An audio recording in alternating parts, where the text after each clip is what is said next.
All right, ladies and gentlemen, welcome and thanks for joining us for round number 6 of the Sports Car Series brought to you by Track Limits Racing. We're at a wet Fuji Speedway as we have rain in the forecast and an odd ranking of cars in terms of the timing tower. As always, it's me, Whelpcakes in the booth. Finn and Cheney is on assignment doing great things in the tabletop RPG universe, so we wish him the best and hope he has some fun games. But this weekend, we're going to be doing wet racing around Fuji. I'm Whelpcakes. In the booth with me is Mr. Wookie OH, Logan Branson. Logan, how are you doing today? Good. How are you doing tonight, Phil? I'm doing pretty good. I think it's going to be an interesting one. As the folks can probably tell, with the rain coming down, we have a 100% chance of precipitation and partly cloudy skies. So it is going to be a little bit hazy, a little bit hard to see. But with the wet weather, it is made for a very interesting timing and scoring experience. We can go ahead and switch over real quick, give you guys a little taste of what we're seeing right now. And you might notice that on the top of the timing tower right now, you see them GT3s. Well, guess what? That's because Ethan Hamlet in the 46 car running a 147.378 is your fastest car on track, with Scott Fleming, who's leading LMP3, punching it at a 48.903. And the funny thing is, it's not just Ethan who's faster than LMP3s. It's also Bruno Clemente, Kyle Potter, Kerry Nolan, Retro Coffin. They are all faster than the LMP3. So that's going to make for some fun racing tonight.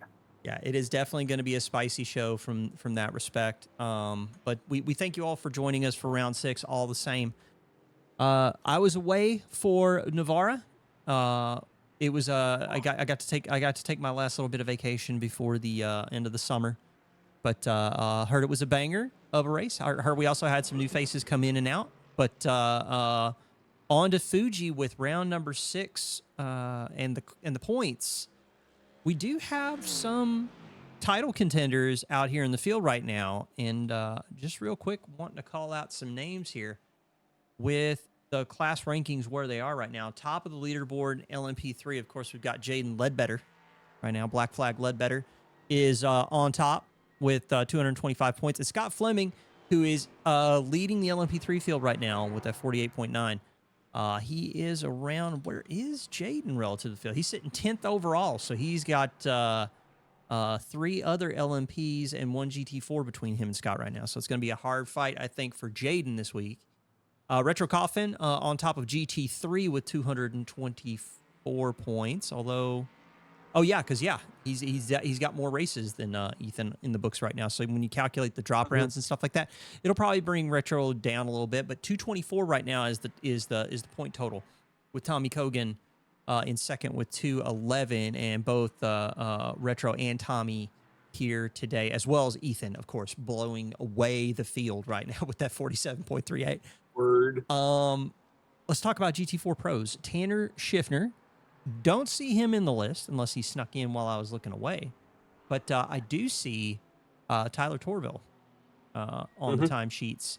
So Tanner Schiffner sitting with 234. Tyler sitting with 232. So there is an opportunity here to maybe make some magic happen. Lee Wu doesn't look like he's here. He might be a scratch for this weekend, which might give Henry Garcia an opportunity in the 236 to maybe sneak ahead and gain some points in that battle for the podium in GT4 Pro. GT4 AM, Christopher Blue. He's here as always with that 158 on top of the AM leaderboard. Only 5 points ahead of Eduardo Zamora, who I actually don't see in the list this week. Don't see him on my sheet. So Ethan might be able to look to extend a little bit, maybe get himself a nice good cushion with a drop round or two before we go into the final rounds. But Eduardo Zamora not here. That's going to give William Lewis a potential opportunity to sneak in and maybe gain some points on Eduardo.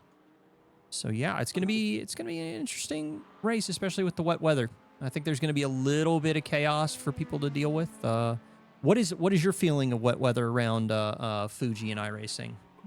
Watch out for the pedals. I know there are some puddles coming through the 13 14, 15, and 16, there were some puddles forming when I did test drive here earlier this week. The hairpin the little chicane at 10, 11, that's going to be rough.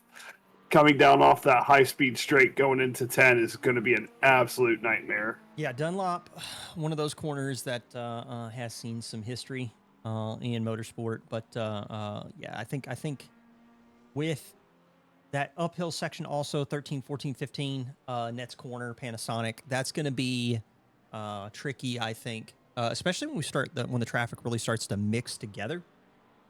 Right. I think we might see some interesting stuff. The other one I'm kind of looking forward to seeing is how people take turn 3. Because going into that left-hander at Coca-Cola, it's going to be interesting because the downforce from the GT3s and the wet weather tires are going to give them, I think, a bit of a grip advantage that the LMP3s don't quite have. I think so. It's going to be interesting. We're gonna have to wait and see. But those yeah, GT3s also have ABS, unlike the the GT3s have ABS, unlike the LMP3s, which have no ABS. So that's also going to add to the braking. Yep. But I'm just reading up in chat. We've got Gab in here with us, and Hi, Gab. Yep. Hope you're doing well, sir. He's cheering on Ethan. Hi, John. And then what is that? Oh yeah. John coming to you live from Arizona, where it's 110 Fahrenheit, folks. 110 Fahrenheit, but it's a dry heat, they'll say. Yeah. That's still 43C for you folks on the other side of the big pond. But yeah, it's going to be interesting.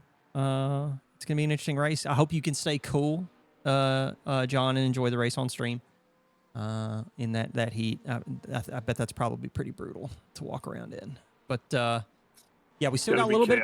We got a little bit of time left in free practice before we transition over into qualifying, and I think qualifying is really going to tell us where these LMP3s are going to cement themselves, interspersed with this GT3 field, because yeah, it looks like we got several GT3 contenders that are just able to extract more pace out of the car than the folks that are at the front end of LMP3.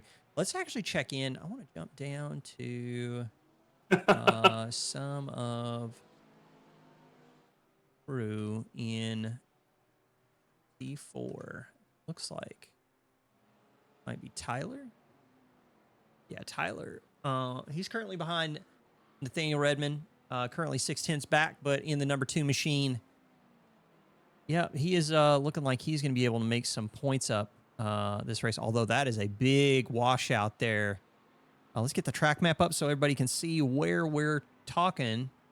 He's going through that 13, 14, 15, 16, and it even looks like the GT4s, Logan, with the slower pace, having some trouble holding a consistent turn radius in the final complex.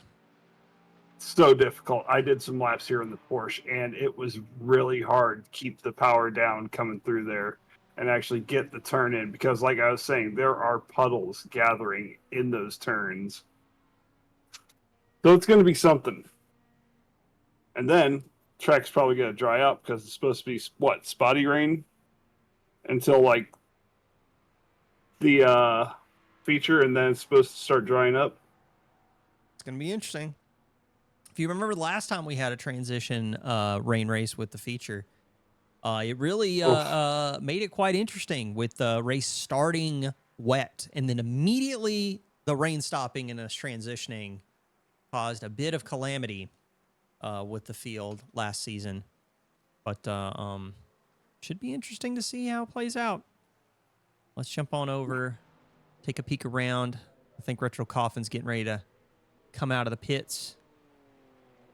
Retro currently sitting second on the timesheets, 4/10 off Ethan's pace.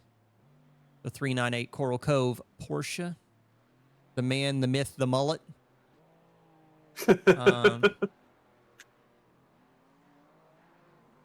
I'm really excited for the finale, which for the folks at home, if you are not really kind of like plugged in to what we got going on here at Track Limits Racing, and you want to get plugged in to what we're doing here at Track Limits Racing, I would say Discord in chat, and join the Discord community. Come hang out with us. Come talk to the drivers. If there's slots available in GT4 LMP3, sign up.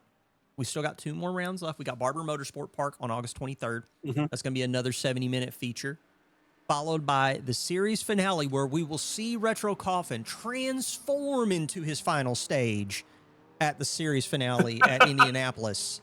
I'm pretty sure bald eagles with machine guns and all that stuff will show up in force, and yeah, it'll be very exciting. So you should definitely come check it out. Let's check. Let's see here with the time ticking down. Yeah, we're getting pretty close to the end. Still got 7 minutes. We got a few people that are out on track, but most people have decided to go ahead and pull it in hits. Get that quick water break or bathroom break in before we start going racing. Yep. Because we will have a 20-minute feature, a 20-minute heat race followed by a 70-minute feature here for round number 6 at a wet Fuji. I'm gonna break the broadcast for just a brief moment while I pull up that awesome. Look at this weather map. It's so good. It's so good. I love how tiny it is. I love how they've made a weather app for ants, so that people with really, really small, really tiny eyes can see this really small weather map. But it does look like we got 100% until 8 a.m. In game time. In game time. So that's going to be interesting. I wonder actually if I kick over to info, will it tell me what time we can expect? We currently have 5:35 on the clock right now. Interesting. So we might have some action in that feature race. So that's gonna be interesting. It's gonna be spicy meatball for the guys on track to deal with. Are we having an autograph session in the fan zone? Yes, we are. You can go to Indianapolis. You can drive there, meet Retro at the actual track where he will race. It's totally real, I promise. But yeah, anyway, so Gab, if you're looking for getting the Mullet's signature in your autograph book, definitely gonna want to tune in for the final round of the series. Got good folks in chat hanging out with us. John is sipping margaritas. He's absolutely bawling out spectator style for round number 6. I do like the strategic planning, John, by the way, of putting a week off on the rain race. Big brain play. Gotcha. I see you. So much rain. Yep. It's not Suzuka level rain, but it's a lot of rain. It is not Suzuka level rain. The myth of Suzuka will probably live on for a while. I spent that entire race in the pits. It's a tough one. It's a tough track. It's a tough track in the dry. Right. And then you don't even necessarily like add rain as much as it's like I got a side of Suzuka with my full like bowl of rain. Like it was just it is a bit of a ridiculous race. Monsoon weather. Yeah. There. I mean, right now with the LMP3s, man, that's got to be tough right now. And you can also see the spray that is coming off the back of the LMP3 when they get into some of the wet sections and open up. Man, it is really awesome to get right to the point where we're getting to qualifying and start getting the hiccups. I love the human body. It really kicks in with the nonsense at the best times. Is on the track right now. Whoa! Austin Green just blew by. Anthony Orman was on track. Anthony Newman. And all my cars disappeared. Cool. Yep. Connection issues. Anthony Newman in the Giga Snoot, the M4. He's pig snouting his way through turn 1 right now. And yeah, I still don't know why it left people with scars. Oh, Suzuka? I mean, it was just. I mean, Oh, that was so hard. It was traumatic, man. It was a traumatic race. So people deal with trauma in their own way, Gab. Don't judge. Let's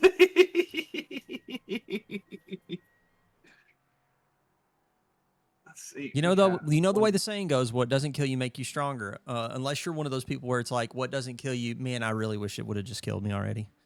No. Looks like we got GT3. Wait, is it briefing time yet? No. It is not briefing time. We still got a little over 2 minutes of folks kind of just messing around on track. You know, figuring out how to drive in rain at Fuji, because iRacing likes to really slather it on when the rain starts to fall. So it's gonna be a great one. This is not Split 22. Gian Cardoso. That is right, ladies and gentlemen. There will be no professional drivers out here performing safety car like functionality and wrecking an entire race. But you know, that's how the pros handle it. But not us here at Track Limits Racing. We have a code of conduct that we take very seriously. Henry Garcia looks like he's not too far off of Tyler Torville. Currently 2/10 back, with Nathaniel Redmond on top of GT4 Pro with that 56.698. So, as most of you will probably be stunned to hear, Ethan Hamlet is top of GT3 with a 47.378. However, you will be stunned to hear, seriously, that he is ahead of the LMP3s, who are clocking it at a 48.903. He's not the only one. There are a gaggle of GT3s that are currently lapping faster than the LMP3s, and that includes Ethan Hamlin in first, Retro Koff in second, Bruno Clemente in third, with Kyle Potter and Kerry Nolan rounding out the top 5 of GT3, who are currently ahead of LMP3s. It's going to be spicy. Point this out. There are 2 Porsches in the top 3 on the speed charts right now. Yeah, they're pretty quick. Because that Porsche is an absolute boat. It is. It's got its sails are full mast, setting sail on Fuji Speedway. It's gonna be a great race. So we're ticking the time down. Everybody is basically in the pits waiting to transition over for that briefing. We've got a little bit of time before quali will kick off, so you guys are gonna chill with us in the booth here while we're getting ready to transition over to that next session. But yeah, quali will be starting here in a minute. And again, just wanted to remind everybody, if you're interested at all in being a part of the Action ! Discord and chat, come join us. Come hang out. Again, we have 2 rounds left after this one, and it is going to be it's going to be an interesting end of the season. Retro Coffin jumping in real quick with a very stereotypical Porsche driver comment. Porsche's fun until it does Porsche things. Porsche it always does fun. Porsche things. Porsche is fun. It really, there is a genius to, let's take the weight of an engine and sit it past the rear axle. But you know, it works sometimes. Yeah. You know what else? You know what else works? I mean, forklifts turn their wheels in the back. So that works sometimes too. Get some Stealth RT all-wheel steer on these cars.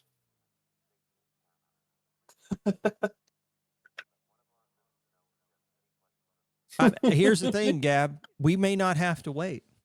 The Porsche may just send the rain might do it himself. Yeah, the Porsche may just send itself to the barriers. Like the Porsche might put itself in timeout. So you never know.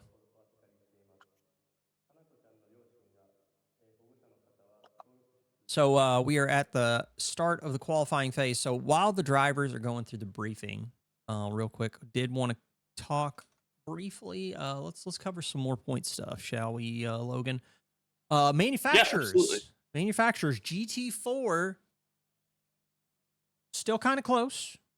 Still some opportunities. Mercedes currently on top with 466 points, with BMW with 401. Porsche, for some reason, is just in third. Maybe the Porsche should try harder. I don't know. Aston Martin with 304, and then McLaren's clocked in at 0. So we had a McLaren show up. We've had McLaren show up. We just haven't had them actually convert those points yet for the manufacturer. Meanwhile, Matthias and Brendan McCurry are the only 2 McLarens, and they have 0 points as far as manufacturer totals go. Yep. Although Andrew Matthias joining us for his first week. Andrew. Yeah. It's your time. Take hold of the McLaren team and lead the hard charge for the last 2 rounds. You have no shot at making any kind of difference in the point totals, but at least you can put something on the board. So charge forth, good sir. In GT3, we've got 2 scores overall, 4 around per team. Porsche on top with 412. So that right there is where your Porsche drivers are putting in the work. And McLaren with 323. So McLaren's got a heck of an uphill climb to try and see if they can take the fight to Porsche in the manufacturers battle. So what happened in the McLaren points that you got? Yeah, it was GT4. We were talking GT4 point totals, Gab. But in terms of your McLaren point totals in GT3... McLaren's are pretty solid with 323 points as opposed to the Porsche 412. Yep. McLaren's are definitely putting in the work. And for some reason, nobody wanted to do anything with Audi this season. I don't know why. I've heard that car tries to kill you, so maybe that's what it is. It's death trap. Yep. So just taking a peek at the pit lane. Still got a bunch of drivers in there sitting, waiting to queue up for quali.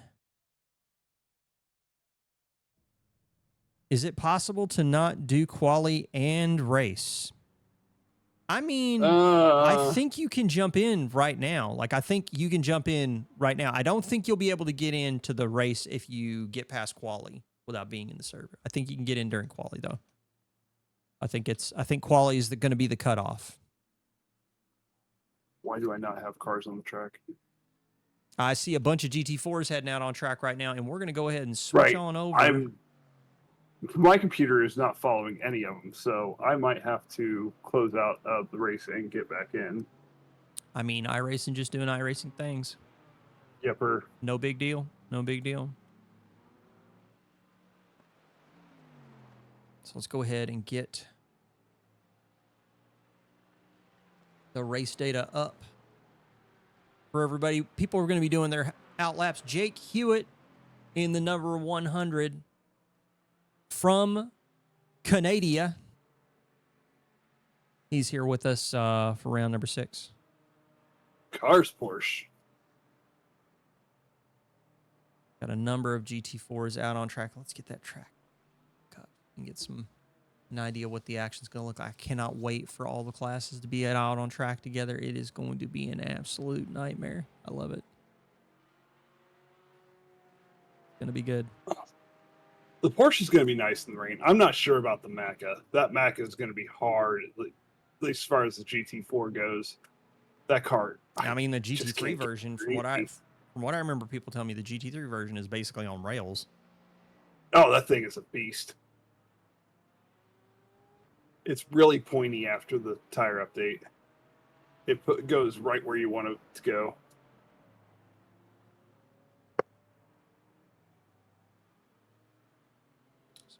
Taking up William Lewis. William Lewis in the number 4 has an opportunity here. Get some points in that GT4 AM battle. Close that distance down to Christopher Blue and maybe get a little leapfrog in and hop over Eduardo Zamora.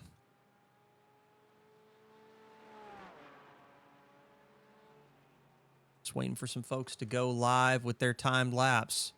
William Lewis coming across the line, and he's starting his first lap. Let's take a peek. Who is far enough out? It looks like Nathaniel Redmond might be pretty far out. Mr. Nathaniel Redmond in the 696 AMG, which has been an absolute workhorse in GT4. There we go. Let's get some. I don't know how the audio is coming across for the cars, ladies and gentlemen, but let's hop into that roll bar and take a peek at what it looks like with Nathaniel as he's going into Sector 2 right now. A bit of a slide, catches it though.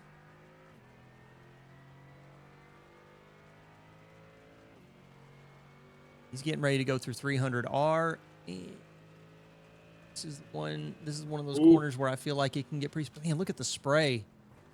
Had to back off behind Christopher Blue. I think Christopher is just kind of taking it easy, as I think he's on his installation lap. They go through 13. Go ahead. Oh, no, you're fine. So they're going through 13, 14, 15, 16, and a little bit of a bump. Little bit of a bump. Redmond's like, nope, move. I mean, he's got the inside line for the penultimate corner, so. And here at Panasonic, you can see the water's just pooled up on corner exit. That is going to be so sketchy. Try and navigate with these cars as Nathaniel Redmond blasting down the start-finish straightaway. He's going to clock in a time for us. We're going to see what he can do. Although I wonder if the contact might have invalidated his lap. Let's see. Comes across the line. Do we get a time? No, we do not. Nope. Henry Garcia clocks in with a 2-minute 2:01. 18. So Jake Hewitt in there as well. GT4 times coming in. Oh. Let's hop back to TV3 and take a peek. What else we got going on? So Jake's second on the timesheets with that 2-minute point. No, excuse me, now third. The 2-minute point 37. Tyler Torville jumping in with 1:59.57. Breaking in the 59s in the wet weather. And Jake's already sending it, man. Did you see how he went over that curb? Homie is flinging the car around.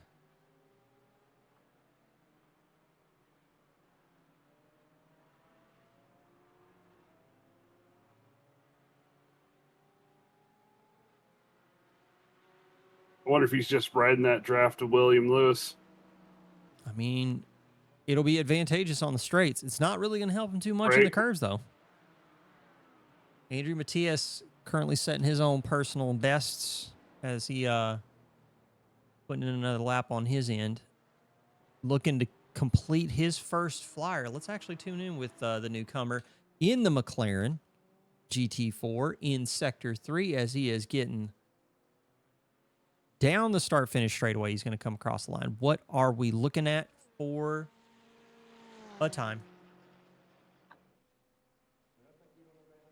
Speaking of things that we're looking for, not really, but Gian Cardoso coming in with the resub.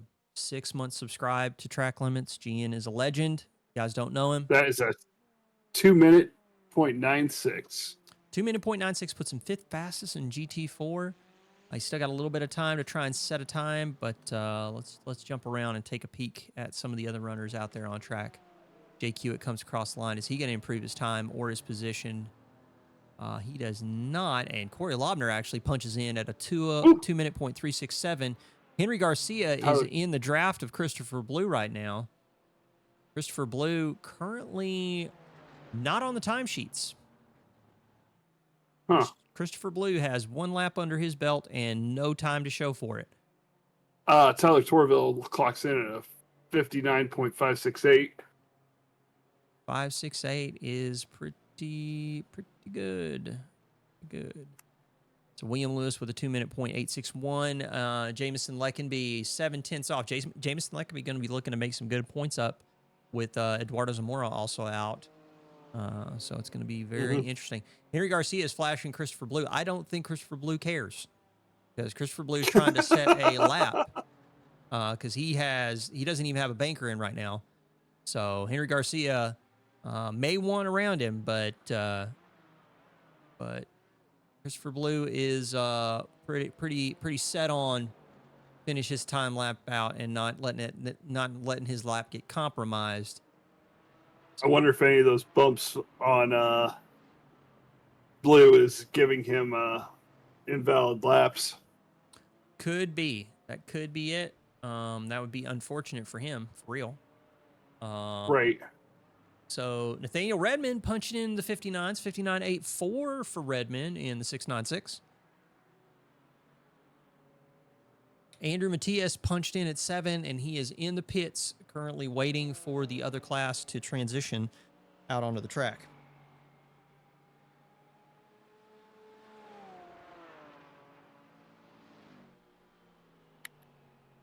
Christopher Blue puts a time on the table with a 2:01.73. Excellent. That is going to get him into third right now, currently 1/10 off of Jamison Leckenby. William Lewis right now is kind of driving away from the rest of GT4 AM right at the moment. That is a 1 second gap between first and second. That is pretty gnarly. Let's go take a peek. We're going to start jumping around. We're going to see who's doing what. So Nathaniel Redmond, he's getting ready to finish the lap. Actually, Jamison Leckenby's getting ready to finish the lap. Let's see what Jamison can do. Can he upgrade his time or his position? He does. He jumps to 6th overall with a 2:35, which would have leapfrogged William Lewis and put him on top of GT4 AM. Nathaniel Redmond, still waiting to see what he clocks in. We've also got Dave Lively, who's been having some PC issues, I believe was what was mentioned. Yes. But he's currently getting ready to set a time lap. He's currently sitting on a 2:05.1, so he's definitely going to want to find some pace. He comes across the line, shaves 3 seconds off, so that's good. So getting into the 2:02s. Still got a ways to go before he can catch up with Christopher Blue. I see the GT3s are in their pit stalls and getting ready to come out on track. Ethan Hamlet and Retro Coffin all out on the track now, so GT4s are finishing up. Just taking a peek real quick at who's getting ready to finish one. Let's actually check back in with Nathaniel Redmond, who's getting ready to come across the line. Is he going to punch in a 58.44? And Jake Hewitt's right behind him. What's Jake going to come across the line with? Henry Garcia leapfrogs him. A 59.30 is going to keep him in third, Jake Hewitt. Tyler Torville with a 58.00 to go to the top of GT4 Pro. Where's Jamison Leckenby? He's currently holding, well, no, he was holding provisional pole. Christopher Blue jumps in with a 2:02 there at the end. 2:02. Is Jamison Leckenby going to be able to leapfrog Christopher Blue and get to the top? We got. Go ahead, sir. Potter's around. GT3s are on the track. GT3s are on the track, and Jamison Leckenby, ladies and gentlemen, leapfrogs Christopher Blue by 0.8 of a second with a 59.3 to go to the top of GT4 AM. Let's go check in with the GT3 runners.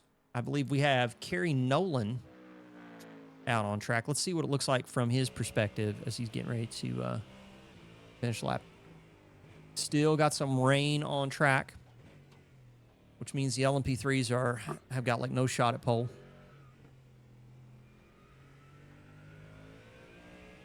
I want to believe, but I don't think it's going to happen.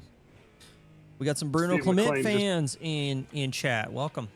Thank you for joining us. We got 33 people watching right now, Logan. That's pretty cool. Holy Moses. That's pretty cool. Nice. Thank you all for joining us. Exclamation point Discord if you want to check out Track Limits, the community. We do have 2 rounds left. So if there are any openings in GT4 or LMP3, They're mine. No. yeah, they're all his. It's Logan. He's just gonna race all the cars. He's gonna have like 4 laptops, and he's gonna be driving them all with the same mouse. It's gonna be nuts. Next season, I will be back in GT4 AM. Good deal, man. Good deal.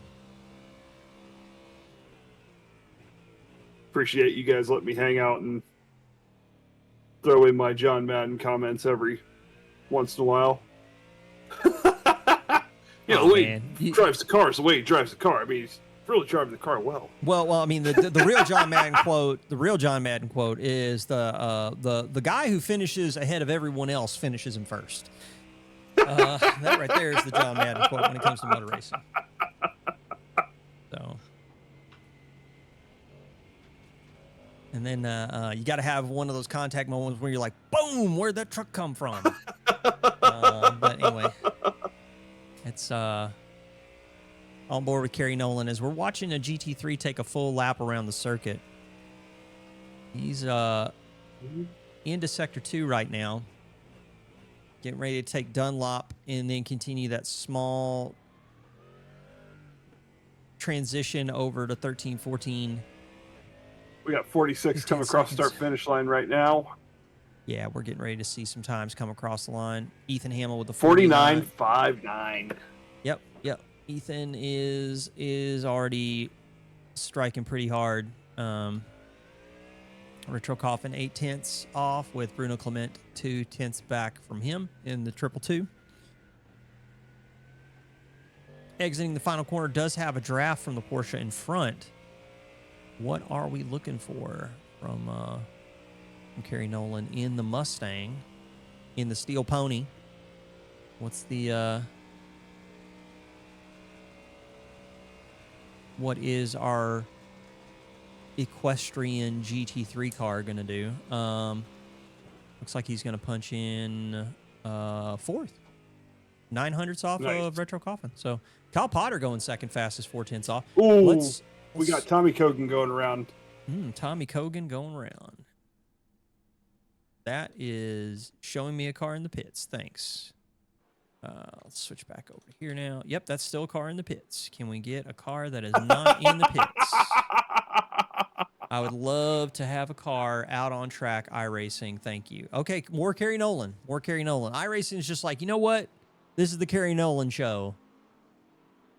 We got a Lamborghini out on track? When did that happen? Yep. That is Stephen McLean. He started last race in the Lamborghini. Had an okay-ish race through the sprint, but in the feature, it did not go well. Yep. I cannot believe somebody is out here in the GT3 sex wedge. That thing is absolutely mental looking of a car. I don't understand why some Italian sports car designer was like, what I'm going to do is I'm going to fashion this block of cheese and then I'm going to put 4 wheels on it and call it a car. It's a mental car to drive. I mean, it's fun. Yep. It's fast. It's hard. Yep. It is interesting. When it comes to aerodynamics in the Lamborghini, what they're thinking in the design room is like, you know what's going to make this car faster? Angles. We need more angles. We need angles. Like let's take those lines and push them together and make some angles. We only want the acute ones, no obtuse ones, just nothing but acute angles. But Sean Sullivan, 5th fastest with a 150.441. Leapfrogs Kerry Nolan, who punched in a 150, currently in 6th. Retro Coffin currently top of the timesheets, burying the lead here. We're bad at our jobs, Logan. 49.198. Retro Coffin. How is he on the track? Yep, 3.9. Damn. He's got a 3.9, the 398 Coral Cove Porsche currently sitting on top of the timesheets. Ethan Hamlet washed. You heard it here first, folks. Ethan Hamlet is no longer in the server. No, I'm kidding. He's still there. It's just the overlays being dumb. There he is, the 46 Corvette. Sitting there talking about Lamborghinis, and we missed lap times. We missed lap times. I was just I saw the sexiest car on track and just got ahead of myself. Like it's. Ethan is across the line. Did not improve. Yeah, Ethan's gonna have to put in some work. Retro decided that it might be a good idea to qualify without all the sandbags in the car. And look at that, a 49.1. The Coral Cove, what you guys didn't realize is the cove part is where he gets his sand from. That's where it goes straight to the cove, fills the bags with the sand, throws them in the back of the Porsche, right over the rear axle. Yeah, we'll have to fix that, Jaden. Scott McLean McLean is is in LMP3? a... Yeah, we will fix that. Did he join in late to the session? Because I did all the No, overrides. I have him as a GT3, but the overrides might be wrong. Because I have him as a GT3 as well. Huh. Strange. Mm-hmm. It is strange indeed.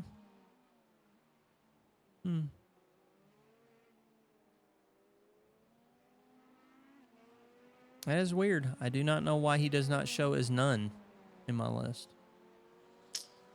Yep, that's weird. Why? In fact, why is he not showing in my overrides list at all? Okay, wait a minute. No. There he is. Just it's not alphabetized. That's why. Put him in GT3. Fixed it. Look at that. Look at that. I'm so sophisticated. Anyway. A lot of 49s on the board right now. Ethan Hamlet just punched in with a 48.3. He's like, "Oh, I heard you like 49s. Let me do you one better." Well, I'm sorry, Ethan. Retro jumping into the 48s too. 48.658 to put himself second fastest, with Austin Green in third. Austin Green showing up in the BMW and putting in some work. Let's switch over to some other folks out on track. Who do we got? We got Sean. Got Sean out there currently in the number 6, sitting on a 150. Currently in front of Tommy Cogan and Stephen McLean. Nick Alvarado has not been out on the track yet. Oh, he's just... No. See that right there. What you are missing, Logan, is that Nick Alvarado is about to unleash his baboon skills in GT3 and show us all. LMP3's out on track. Now, ladies and gentlemen, it's time to see the second fastest class on track to close out the qualifying. So, best of luck to them on mixing in with the GT3 folks during qualifying. That's going to be a blast. So, yeah, it's going to be great. It's going to be great. I'm on with Jack Williams, and I just see nothing but rain. Oof. Yeah, actually, that's a really good out point. of a mail slot. Where is the mail slot. That is exactly what it looks like. Let's jump on board. Yeah, this is exactly, this right here is immersion. That's what they say when you're looking for the sim. It's like, I've got my immersion. It's like I'm looking through a peephole trying to drive a prototype car at more than 230 Ks. On the brakes. Traction control on a track this wet might as well not even be there. Might as well not even be there. In fact, I think when the rain is falling on a track this hard, the traction control just says, you know what? I'm going to set this one out. You can handle it. Have fun, guys. Because he's about to come out. He's about to come out of this final corner, and the traction control going to go brrr. It's gonna be great. It's gonna be great.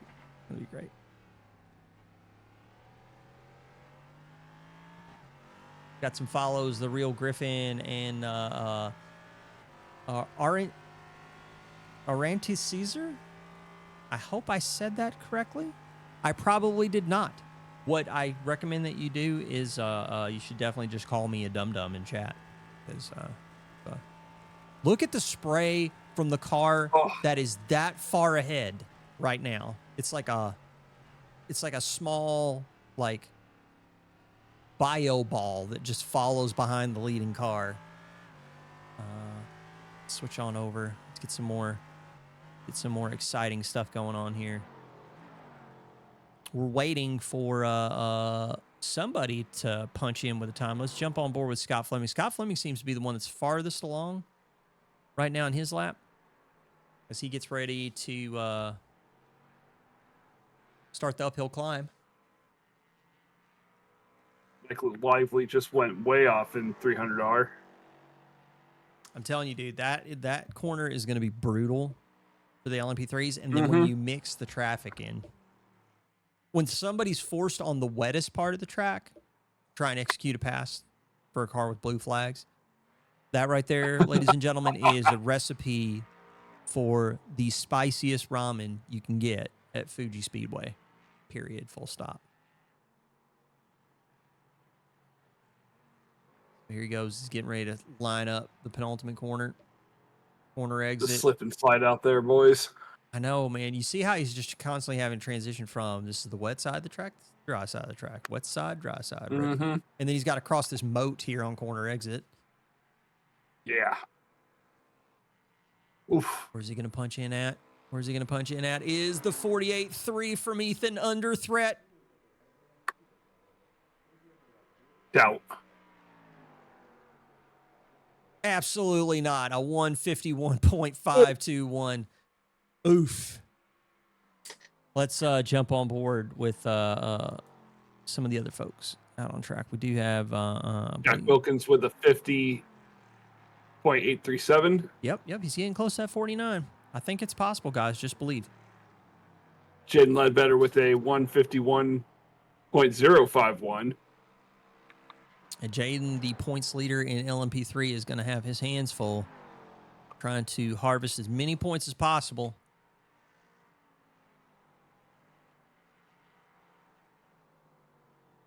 Nick Alvarado showed up at the very last minute, punched in a single solitary lap in GT3, and got a 50.61. And then parked it. He's like, yep, my work here is done. Cracked his knuckles. But don't sleep on Nick. Nick is he's quickerish. He's quick for a baboon.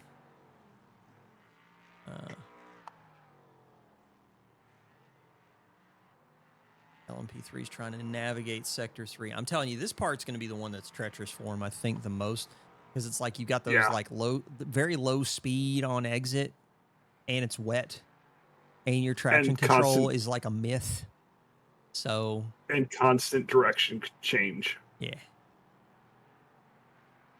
This is like driving like a skateboard at 230K with downforce. Not really known for mechanical traction. This is the final quali as looks like we are getting. Man, they are so spread out right now. It's really hard to tell. Michael Lively is going to punch in at a 51.15. Who else do we got setting some times? It's going to be very interesting. If by interesting you mean it's going to be funny because the GT3s are starting ahead of the LMP3s. Yeah, it's going to be interesting.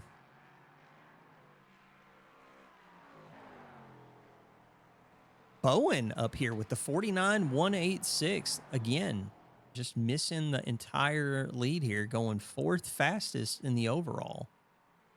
This man right here is going to be capable of punching into the 48s, dude. The next fastest car is a 50.14. God. Bowen is just 0.949 ahead, and if you know, you know. Yeah, Bowen is just making it work. Purple rain, purple rain. It is it is a mood, this music. It is a mood. This track, this setup, round 6, Fuji Speedway. So thank you all for joining us. We got 37 of you on board for the show. Appreciate you being here. We are winding down qualifying, and right now, let's get that driver data up. Can I get the driver info? I guess not in quali. Scott Fleming with a 49.308. Still second fastest. Just shaved got Whew. closer to the tune of about a 10th. Jack Wilkinson third. Michael Lively leapfrogs with the 50.23. Yep. Big slide on corner exit. Ledbetter with a Our tires. 50.219. And yeah. Our tire's going to be an issue tonight. So here's the thing. I think if you have a transition anywhere in the feature race, yeah, it's going to be, because Right. it's not a matter of degradation. It's a matter of, are you on the right compound or not? Right. And I think that's the part where you're going to start to see some issues. Mr. Mark Coyne was in second for a beat and then was leapfrogged by Scott Fleming, who's now in the 49.31. 308. Yeah, so very interesting stuff. And that is a big old slide from the number 5, Mr. Orman. Yeah, it is. Newcomer. Mr. Bowen with his 49.186. He's currently yellow in sector 1, so I don't think we're going to see another amazing time like we just witnessed. Mm-mm.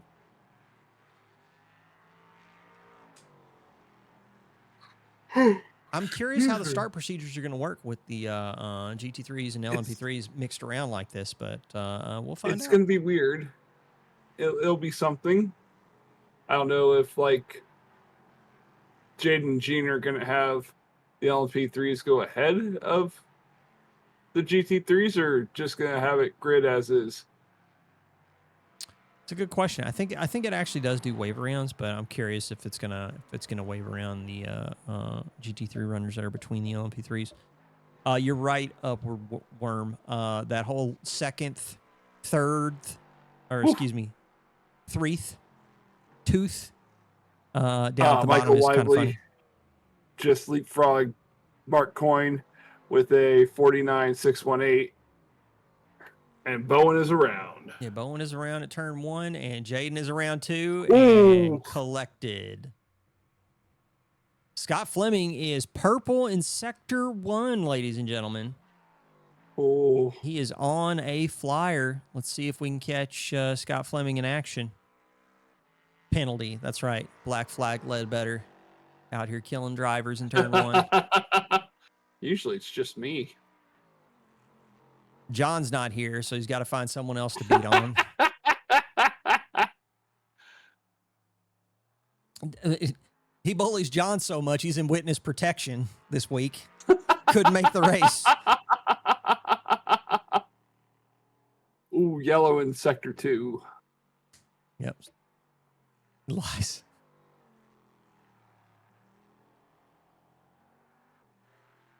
I mean, we've only got to run the trailer, Jaden, to start counting your body count, so it's fine. He's running with Lively and Scott now. What, in the farm upstate? No, he's had more run-ins this season with Michael Lively and Scott Fleming. Yeah, because you LMP3s don't know how to stop bullying people. Guys don't know how to stop bullying people. You're like, you know what? We've got this nice little like slope on the car. I wonder what happens when we hit a GT4 at force with it. Ooh, 49.22. Oh, wow.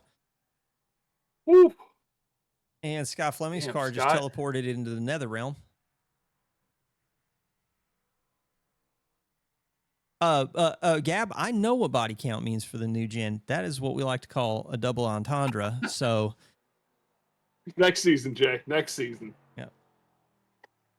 I will be back. Yeah, he'll be back. He'll be back out on track. He'll be back out on the black stuff, and then you can bully him all you want to, Jaden.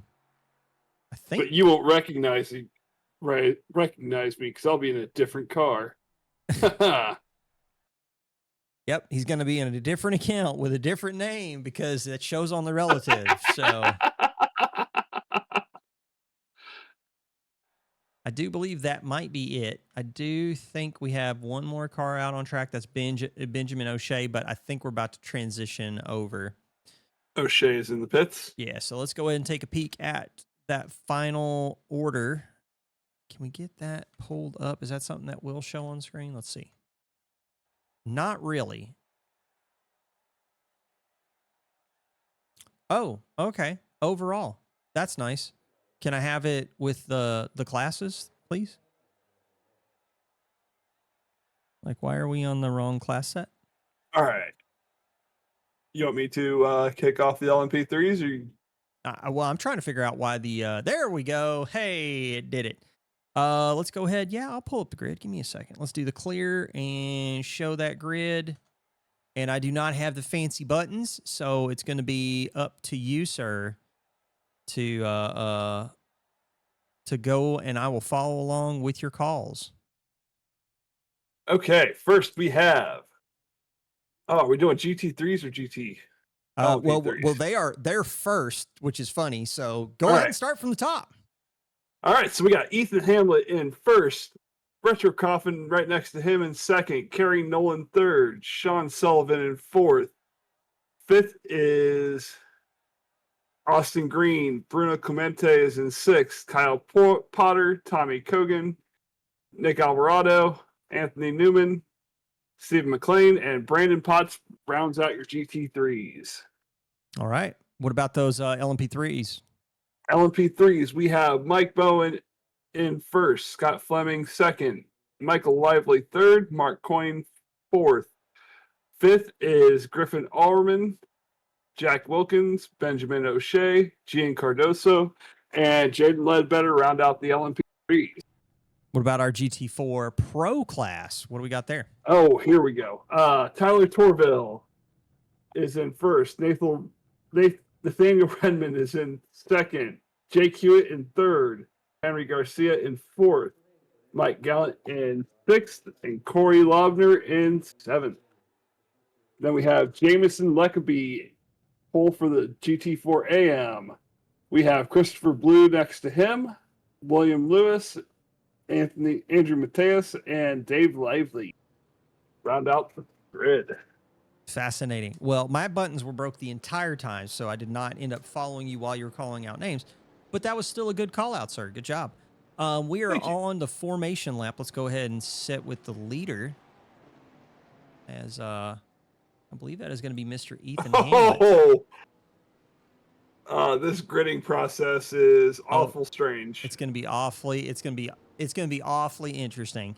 That said, we are going to get ready to go racing here at round number 6. Thank you all so much for being here. This is Track Limits Racing. We are at Fuji Speedway. As much as I love you guys, where's Finn? So Gab Chavez thinks we should be fired, Logan.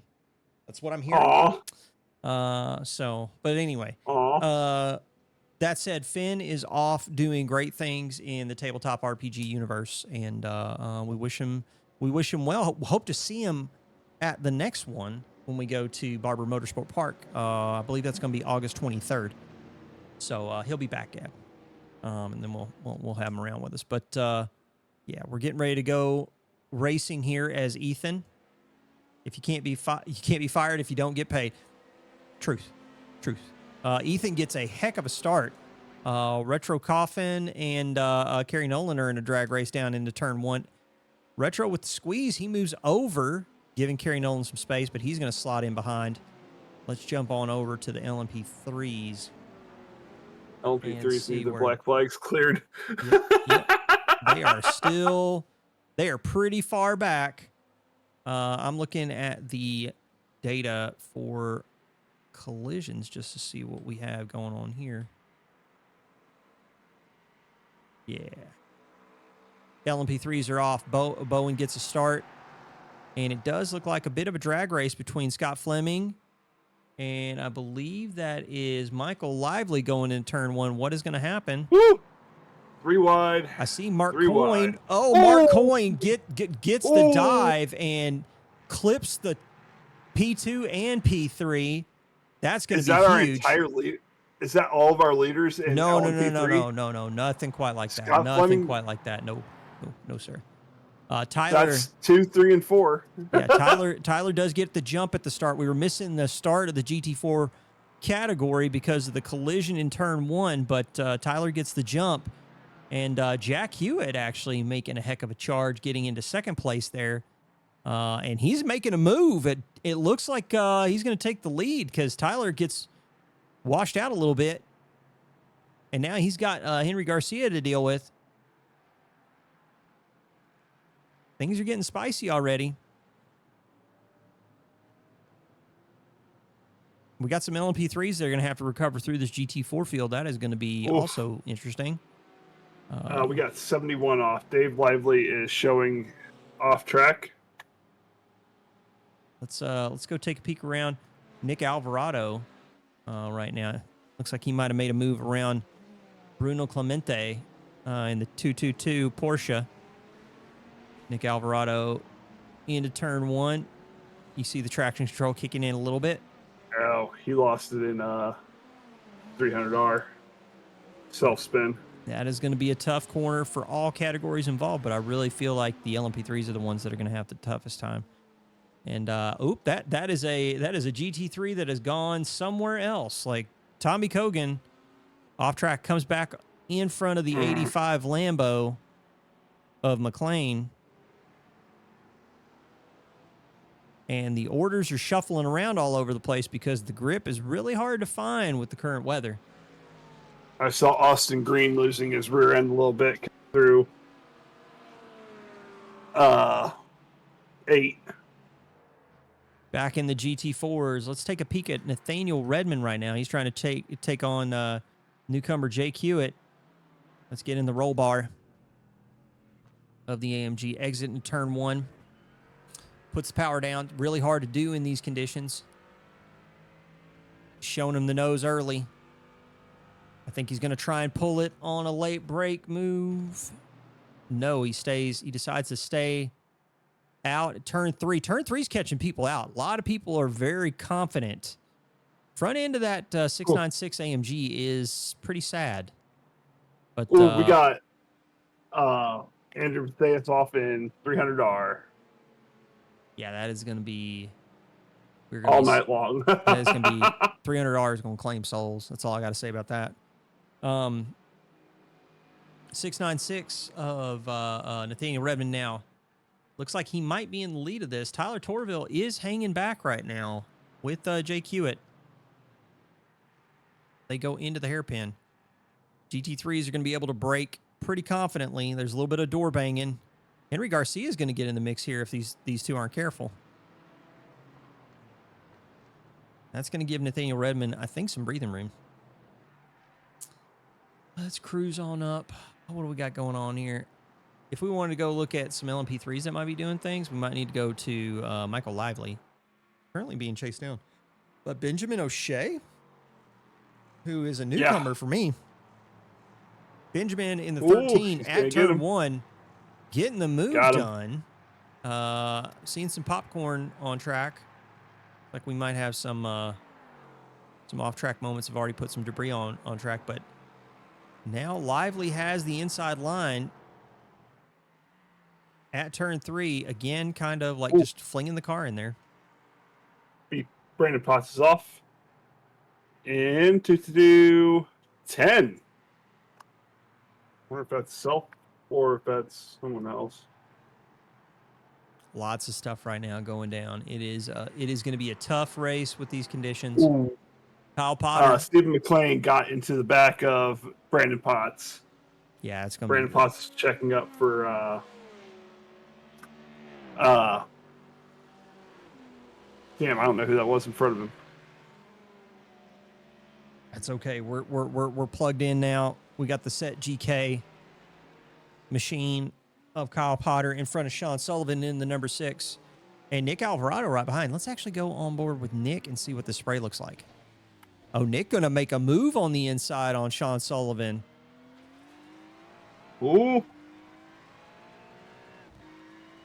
Almost pushed him off. Yep, that was late on the brakes, but got the move done going into turn 3 now. Look at the steering input from Nick Alvarado. So 4, 5, 6 coming up. You can see rain light on the GT4 or the GT3 of Kyle Potter. Nick Alvarado is right there with him though. Gonna be some exciting stuff to watch.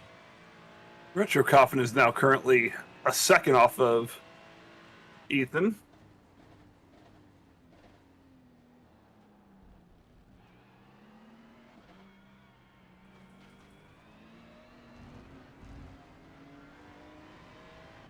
We were watching some very tight action in GT3. Kyle Potter trying to hold off Nick Alvarado. Hope he washes wide.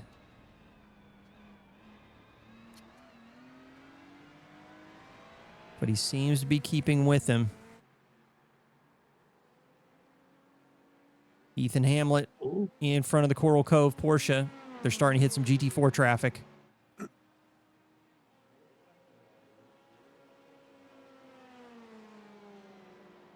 So where GT3s are the class of the race. Yep. It's going to be weird to watch, but it is also the thing.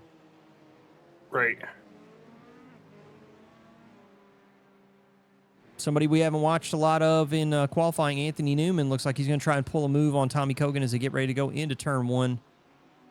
The M4 under braking looks like it's going to get... He does get the car stop, but I think had to scrub a lot of speed off, and it's keeping Tommy Kogan in it. He's who's going to have the inside line as they get ready to go into turn 3. Side by side. And that wide line just catches Anthony Newman out. Oof. He is going to have a tough one. Let's look back through the field. Who's got some close action going on right now? Everybody's spreading out quite a bit. It's going to happen in this kind of race. Let's check in with Sean Sullivan, who now has Bruno Clemente breathing down his neck in the 222. Sean Sullivan just slowly dropping back in the field. And from Kyle Potter's perspective, let's take a peek from the gearbox cam. As Nick Alvarado is he's right beating there. up that bumper. Yeah, in the 420 Ferrari.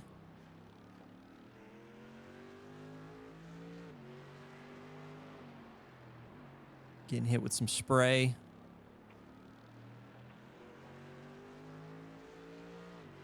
Benjamin O'Shea is in the pits right now with a 30-second stop, 27.6-second stop. Yeah, he might be just getting a quick And repair. he's black flagged. Black flag. That is unfortunate. That is unfortunate for Benjamin. Jumping back to Bruno. Bruno on Sean Sullivan into turn 1 is the 222 GT Racer Porsche going to make the move. Looks like there was a bit of a touch on corner exit. Both cars stay going in the same direction, and Bruno Clemente is going to move up in to 7th overall, currently a +2. You want to talk about a big winner. Nick Alvarado currently sitting +12 from the start of the race. Nick is moving through the field pretty quick. We haven't watched very much GT4 action. Let's jump back to William Lewis right now, who is currently trying to chase down Christopher Blue, the GT4 AM points leader, as the GT3 traffic is starting to weave through. Retro Coffin doing his due diligence not to murder another Porsche on track. Good for him. Now, this Beamer, however, that might be a different story. But nope, yep. I guess... Retro's through. The traffic did not help Christopher Blue in 14-15, and now on corner exit of 16, William Lewis is firmly in the draft. As they head down towards turn 1, is William Lewis showing him the nose on the outside. Bold move.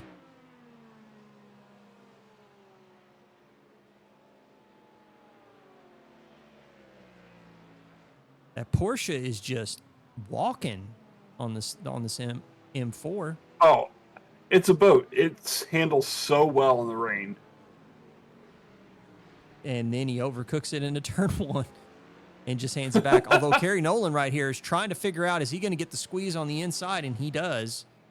These GT4s are fighting it out, and Nick Alvarado looks like he has made his way around. Kerry Nolan, Nick Alvarado just goes skateboarding. Nick Alvarado's round, yeah. I think the GT4s might have spooked the GT3 field that's moving through.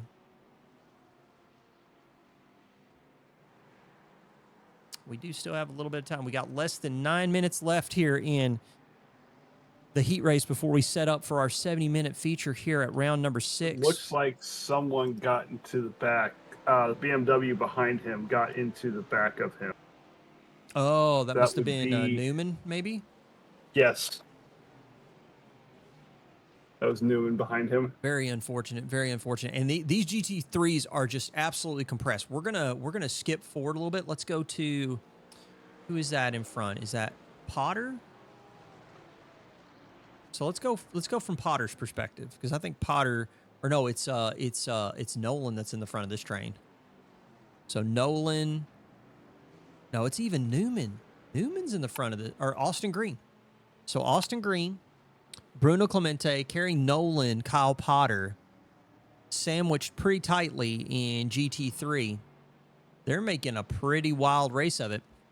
Taking a peek at the data, though, in LMP3, Bowen, who we haven't watched much LMP3 action because that field has kind of spread out pretty far already. Wilkins in second, so Jack's going to potentially get some good points. Michael Lively in third. That AMG is coming from a different zip code. Wow. They could stick it and send it. Yep. Damn. And he's not going to get the move done on green there, but Kyle Potter was very much up for grabs, and Bruno Clemente is going to slot himself back in what is that, third overall? No, fourth overall. Correct. Oh, fourth. Fourth in GT3. Yes. Austin Green is in third. Yeah. So it is happening.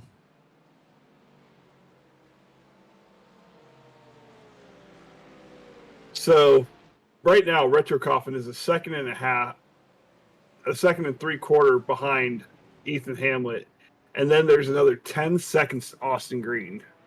Yeah, the two of them are just basically on an island in this field right now. And I say that they are still having to deal with the traffic navigation issues that we're seeing from GT4s as we go through the field here. Nick Alvarado is trying to catch back up to the bumper of Sean Sullivan. Kyle Potter's around in I believe that's going to be 12. Yeah. Track map did not show up. Let me get that switch back on for everybody. Oh, no, that would have been 14. Anyway, we are on board with Alvarado behind the number 6 of Sean Sullivan, and Kerry Nolan's a little bit farther out in front. Switching back to Austin Green, because, again, this is the tightest battle pretty much on track right now. Although, actually, that is a lie. That would be William Lewis right now, who is still just hanging out with Christopher Blue, trying to make a move on the 530. Christopher Blue moves to the inside, not giving William Lewis any space, although William Lewis actually taking the dive deep into turn 1. And cooks it. That was some tough racing right now. And see, we've got some GT4 or GT3s that are coming into the background here, especially into turn 3. That's pretty spicy. Some big stuff going on here on track. Back to the GT3 battle, because that is starting to tighten up. We're less than 2/10 between, and Bruno Clemente, I think, is going to send it into the hairpin. Looks like Austin Green is getting gobbled up here. We've got a Porsche and an AMG that have found their way around. And here he goes. He's on the inside as he goes into the final corner.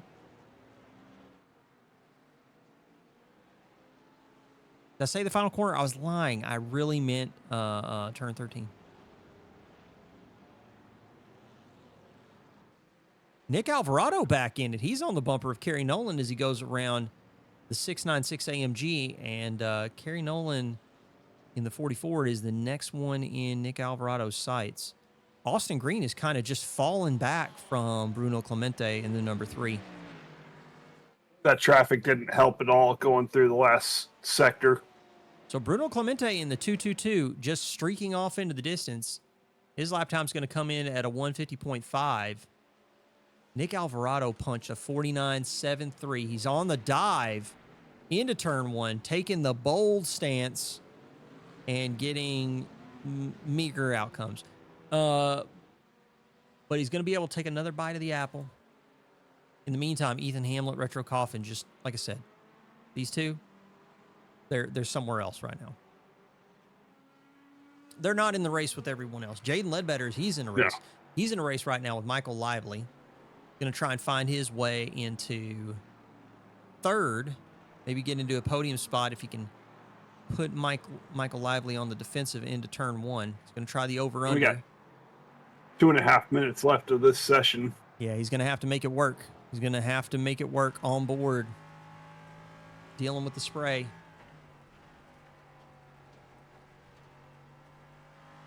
Ooh. Handling turn three quite well. Into four. We do have some traffic coming up.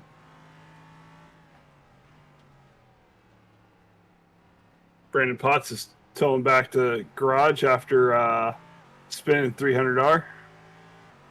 Nick Alvarado is back up into fourth in GT3. 14 spots to the positive for Nick Alvarado.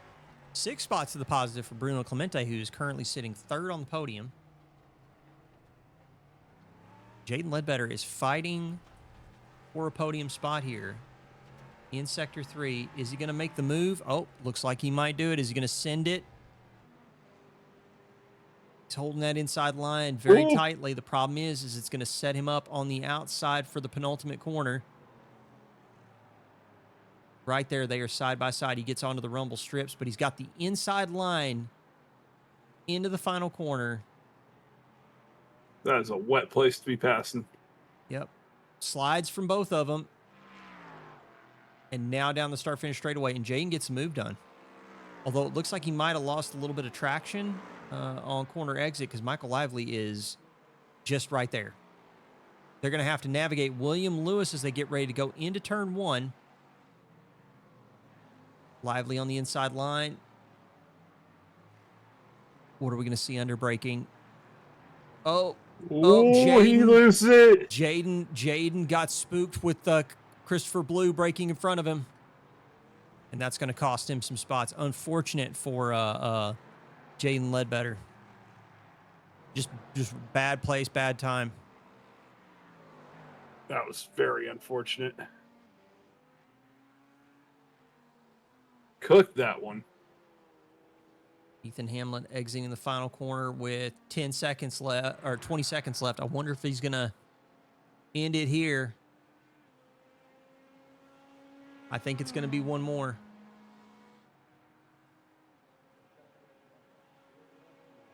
Crosses the line with 7 seconds left, so there's going to be one more to the checkered flag for the entire field.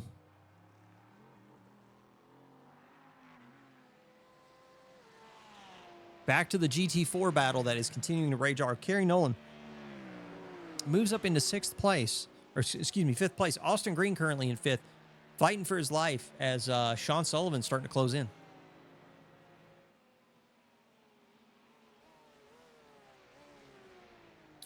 You want to talk about a wild race in GT4s? Jameson Leckenby is 10 seconds ahead of Christopher Blue in GT4 AM. Jameson Leckenby is putting on a school in wet weather.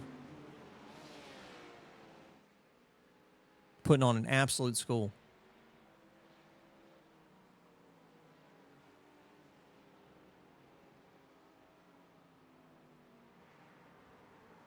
There's checkers. Well, Ethan Hamlin's going to be coming across the line here in a brief moment.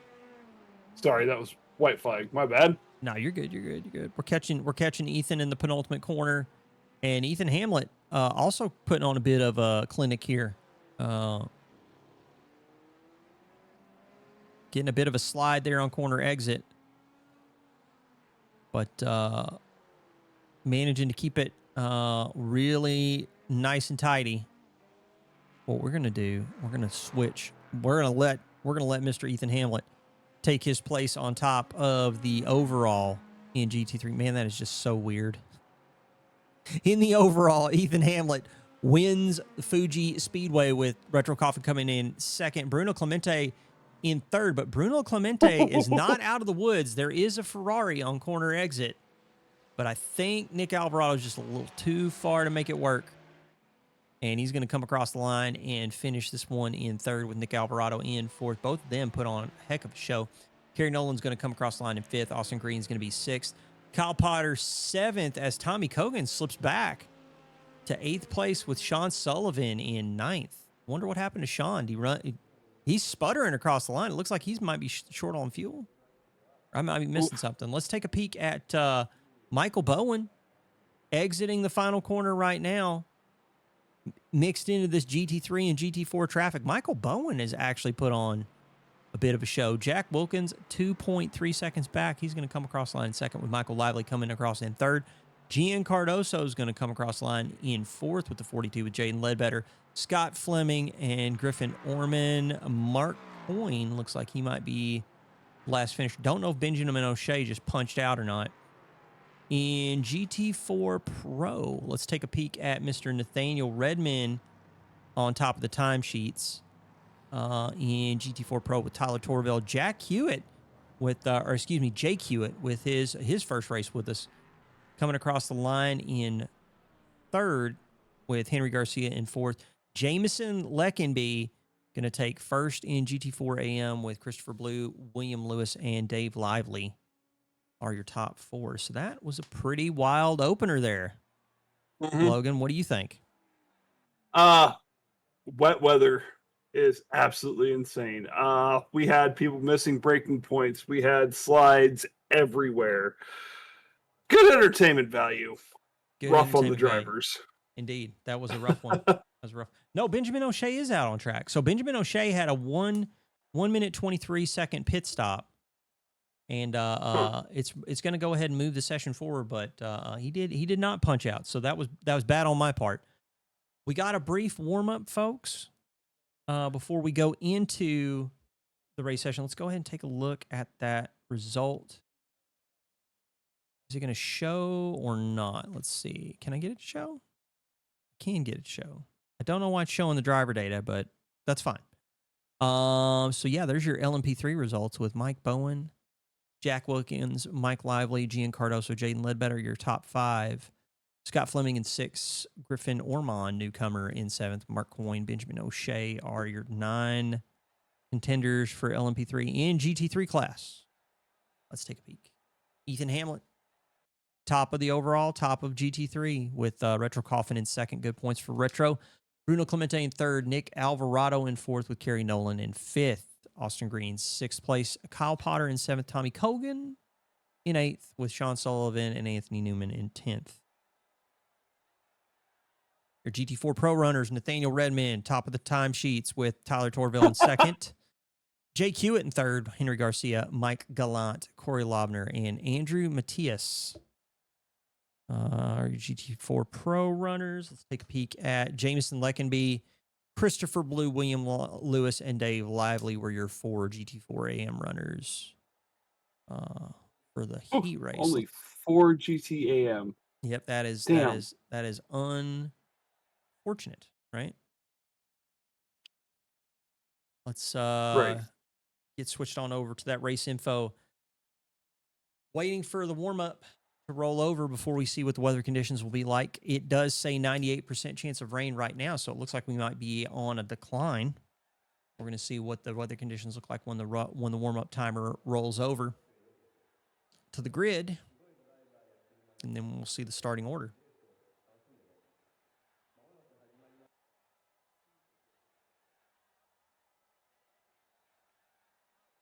So, watching the iRacing chat right now, we have people asking if that was fun for anyone else because they were not having fun. Are you winning? Rain can be rough. Rain can be rough. Chris Turner jumping in here, checking in. Hi, Chris. We're doing great, man. Thank you for joining us. We are waiting to see what the weather conditions are going to be like for the feature race. But yeah, that was pretty spicy. I really think that GT3 put on a show. It was that opportunity, I mean, GT3 gets an interesting opportunity. They're going to be the fastest thing out on track with the conditions the way that they are. Wonder if that's going to be the case for the feature race, because if things dry out, wonder if we could get some LMP3s out there. And things were really close in LMP3 for a bit, but just the turns, just the braking zones could catch people out when traffic was mixing together, and that was pretty. We saw some big spins. That was definitely something else that was very interesting. Safety cars on the track. All right, we got folks gridding up as we get strapped in. I can't believe we got a 70-minute feature after that. Like, that's wild. Yeah. That didn't feel like 20 minutes. That felt like an hour-long race. Correct.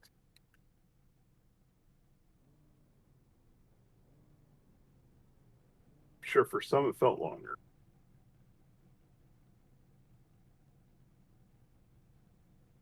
So apologies for taking my headset off there for a moment. I had to take. I'm literally taking my shirt off because it is boiling in my room right now.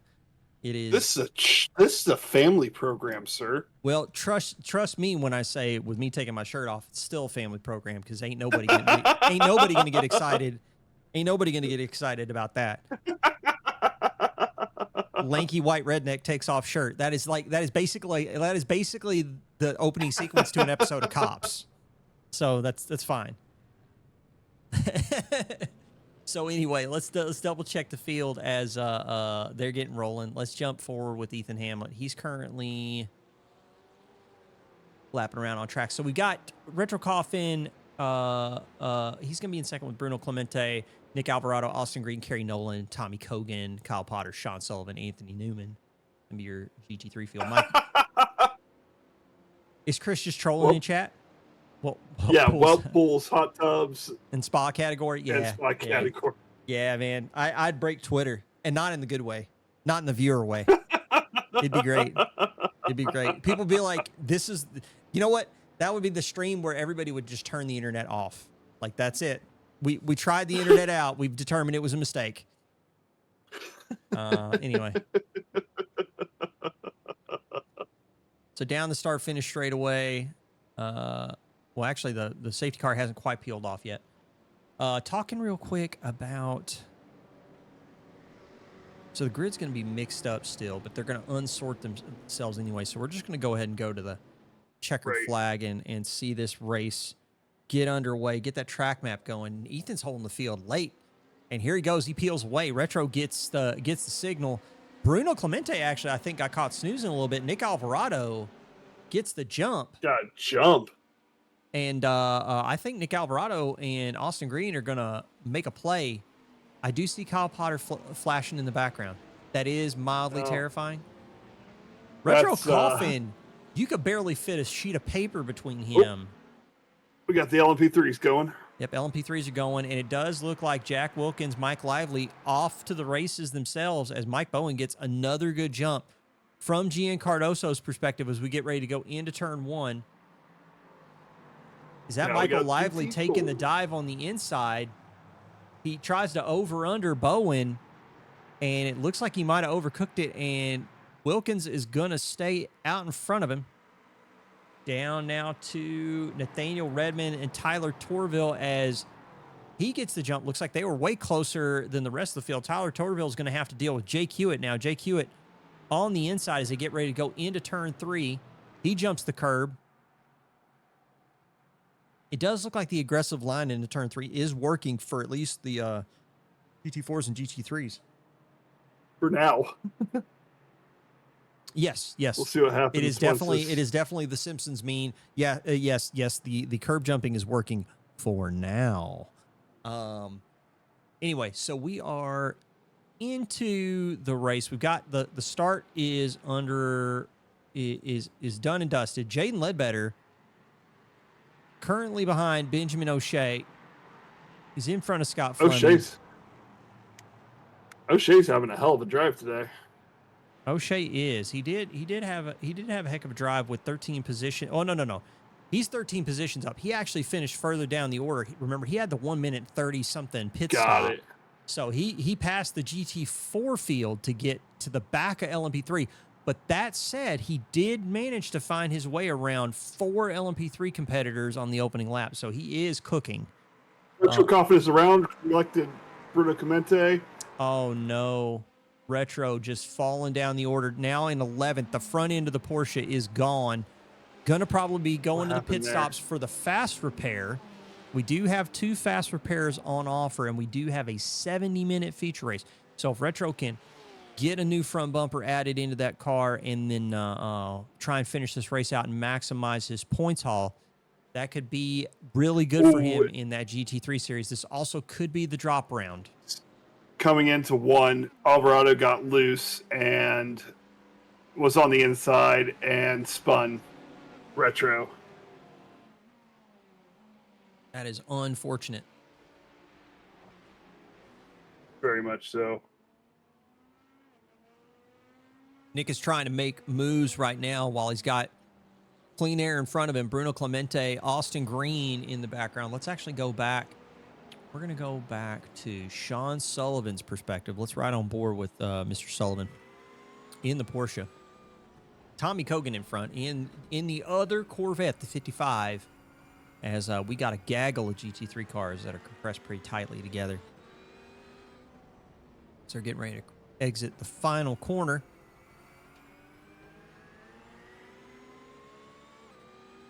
That'll buff out. That'll buff out, he says. That'll buff out. All right, so let's take a peek. Man, look at the spray. So I don't think we're going to get transitioning conditions. I don't think that's happening. No, I don't either. I don't think that's happening. It's going to be a wet race. Yep. Shades of Suzuka all over again.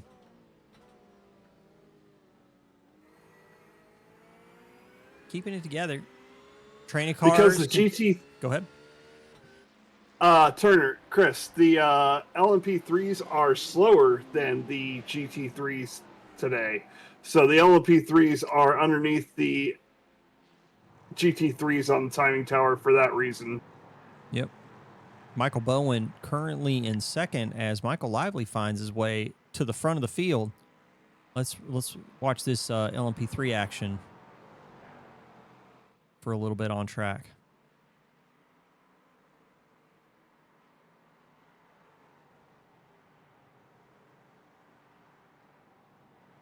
Michael Bowen is off track. That's going to give Jack Wilkins an opportunity.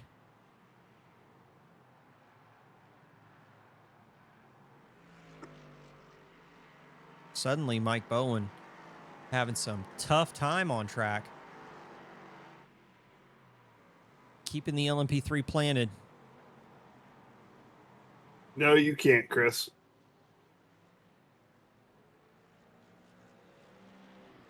Taking a look through the field. Let's find another close one. Griffin Ormond. Currently behind Scott Fleming. GT4s are kind of spread out right now. I think 8/10 is probably the closest one, although actually Andrew Matias looks like he might be cooking in that classic Gulf 75 McLaren as he's catching up to William Lewis.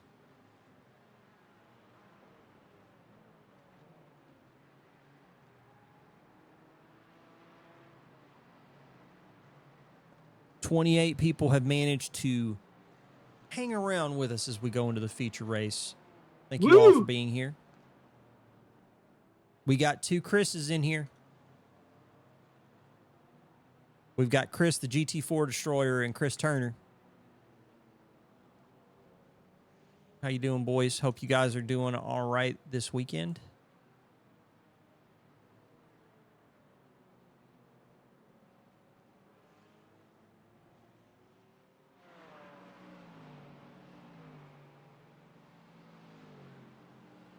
Is Matias gonna put William Lewis to the test? Battle. We've shown him the nose. Got the inside line. Mid-engine. Yep. Can he give Lewis the squeeze, or is Lewis going to give him the squeeze into turn 1? He's giving Lewis a lot of space to move over. I don't know if that's the safe play there, although William Lewis looks like he might have overcooked it.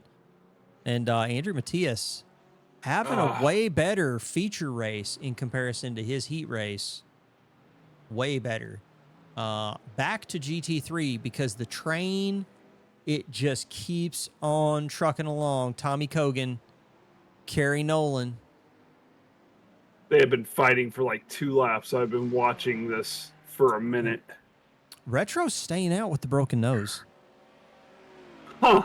Retro is staying out with the broken nose. That is a bold move. That's a choice, Cotton. Yeah, we're going to see how that does, in fact, work out for him. Anthony Newman, though, on Bruno Clemente, as we get ready to go into turn 1, I think he's going to just have the raw pace to get to the turn first.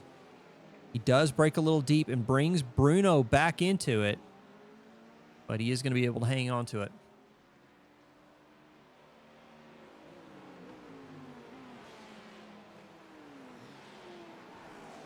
Looking through the field. Somebody we have not watched much of this weekend, Mr. Corey Lobner in the 41 Aston Martin. One of the few out on track. Currently chasing down Christopher Blue, who's behind William Lewis.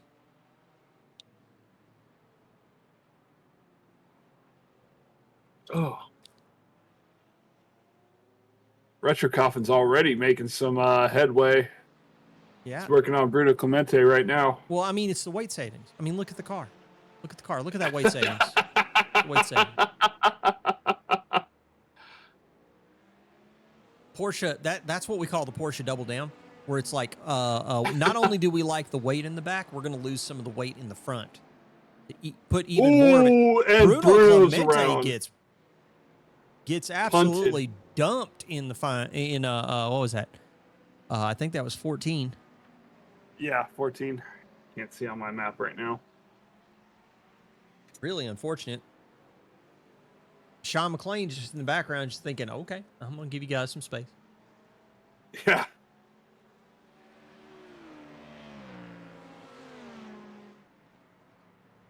Bruno Clemente is going back in the correct direction, as is Kyle Potter. Pump and dump? No. Kyle Potter is it planned to dry up? I have no idea. It'll be interesting. Looks like Bruno's pulling into the pits already. The original timeline had it drying up. I don't know if this is a new timeline or what, but yes, it is a new timeline in the multiverse. Let's actually check the radar out. We can do that real quick. Actually, it looks like it might dry up here in a minute. Huh? We are actually about out of the rain. In fact, ooh, this could be spicy. I wonder if Bruno taking that early pit stop, he's like, hey, you know what, guys? We're going from 100% chance to 0% chance inside of, 19 minutes? I'll see you guys on the slicks. We're still on a moderately wet track, so now would not be the time to put slicks on. That's true. Yeah, it is going to be tough to drive on slicks with that attitude. But anyway.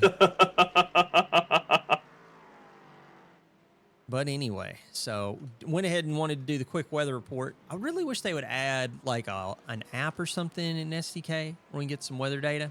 That'd be kind of cool. In the meantime, let's go check in with our GT4 friends. Our GT4 friends are still racing too. They're spread out a little bit more, but they're there. I wonder if iRacing keeps the weather data like they keep the tire data. The tire data. That's adorable. The lack of tire data. Yeah. They got the tire data hidden. They got it hidden in the, oh, oops, we divided by 0. We don't have it. All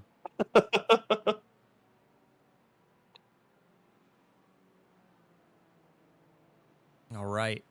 Christopher Blue is trying to hang with William Lewis, currently sitting in third in GT4 AM. Let's check in with Mr. Torville, who is currently in third behind Mr. Jake Hewitt. So Porsche is performing pretty well in the weather. Mike Lively performing very well in LMP3. Just set the fastest lap in LMP3. Excuse me. with that 49.21. Would you like to know what the fastest lap is in GT4, sir? Or excuse me, GT3. Fastest That would be lap is you're going to be stunned to hear. 148. Yeah, go ahead. 142, not Is that 148, 142 by Ethan? Is that Ethan Hamlin, a GT3 lapping around the track faster than the LMP3s? Why, yes, it is. Why, yes, it is. It's good. It's good stuff. Anthony Newman, he's in it. He's in it for some points. He's trying to chase down Retro Coffin, who is missing like 1/10 of his car.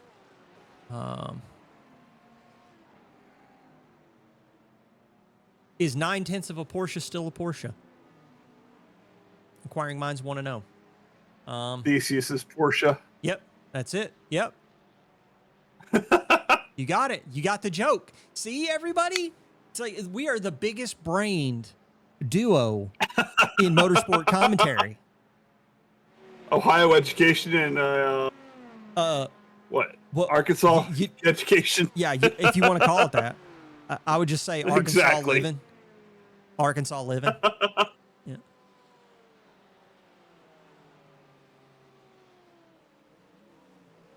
Man, we got some really good close action right now in GT3s, pretty much up and down the order there.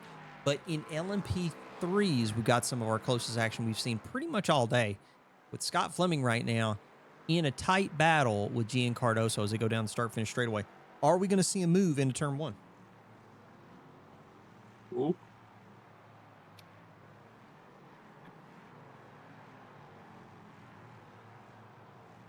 Just quick update on our AM friends. We have a three-way battle for the lead of the I like Christopher Blue, William Lewis, and Jason Leckenby. Yeah. Three-way battle. They are all within and Corey's in it. a second of each other, Corey's and they in it are too. just going hard. We're gonna ride on board with the AMR of Corey Lobner in the 41 as he is trying to chase down. And man, the GT3s are already moving through the traffic. That is Nick Alvarado on the outside of Jameson Leckenby as we are in Sector 3 getting ready to go into the penultimate corner. Ooh. Exit of Panasonic so difficult, especially in these wet weather conditions. Really, That's what I thought. Corey Lobner is in pro, not AM. Yeah, he's in pro, but he is like right behind Jameson Leckenby right now. And for the folks at home that do not know, even though we have the different classifications for how the championship is scored, the way the points are doled out in GT4, they are scored as one class. So if you are a pro driver finishing behind a significant number of AM drivers, you are costing yourself points relative to your other GT4 competitors. Meanwhile, if you are an AM driver that happens to be doing quite well in the GT4 field, you are going to come away with a lion's share of the points. So it is definitely, they are not racing in the same class, but man, does it mean something if Corey Lobner can find his way around Jameson Leckenby? Yes.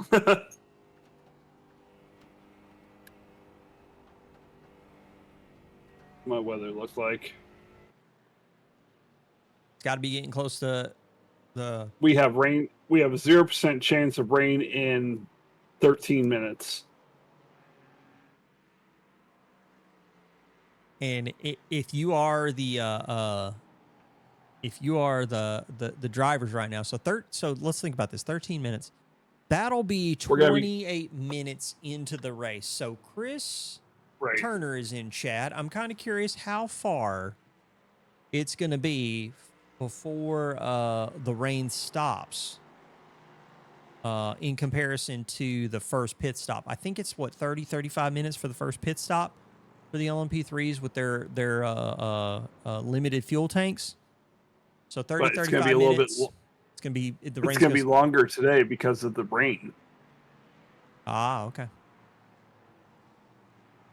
Yeah, it's going to be using less gas.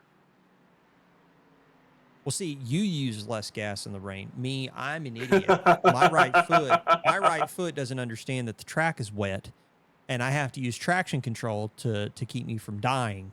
So it's basically the traction control just cooking the fuel like a campfire. It's fine. It's all fine.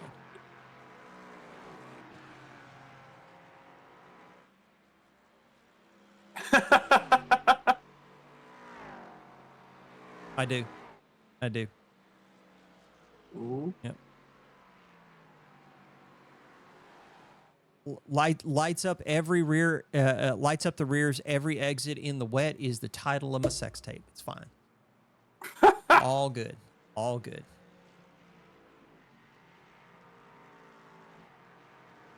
Are the LMP3s getting faster? Or has Ethan passed the LMP3s?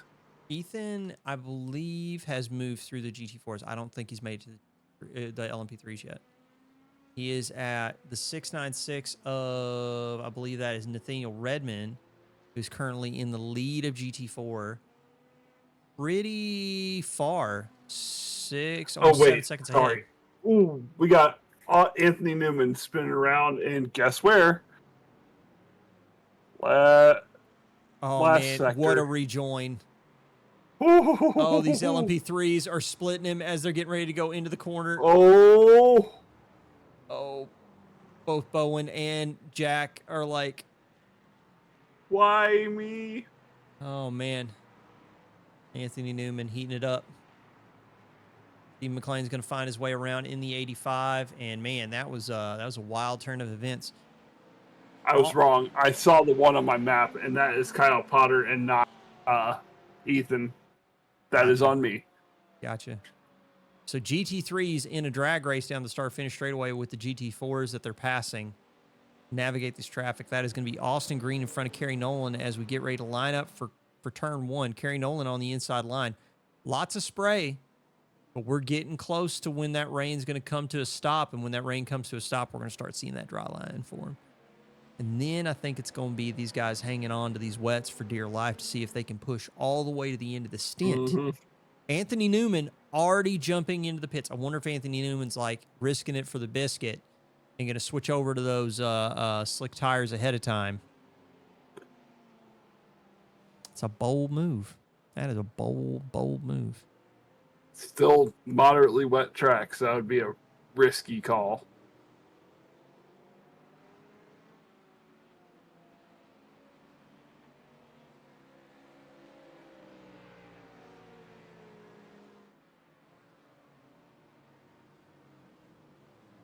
And Kerry Nolan only 4/10 back. Still in the box. 18.6. He did not take tires. That is a fuel-only stop. So with the fuel-only stop, he's going to try and push deep into the dry cycle on those wet tires, maybe try and get a bit of a time advantage, while maybe the GT3 competitors in front of him try to push deep into their first stint with drying conditions on the wet tires. We'll see. Right. We'll see how it shakes out.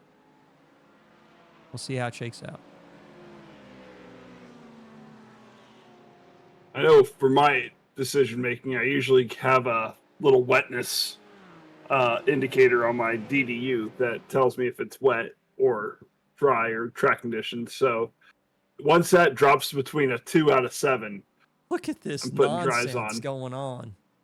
This is so nuts. It's pretty, like the turn one is drying quick. Right. Turn one is drying quick. There is still some spray, but not nearly as much as you see when they're going down the start-finish straightaway.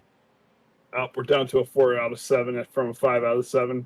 So we are lightly wet right now. Yeah. This is it. Mike Bowen, Benjamin O'Shea, Jack Wilkins, and Mark Coyne all in the pits. Jack Wilkins is on black flag. Did he speed going in? And possibly.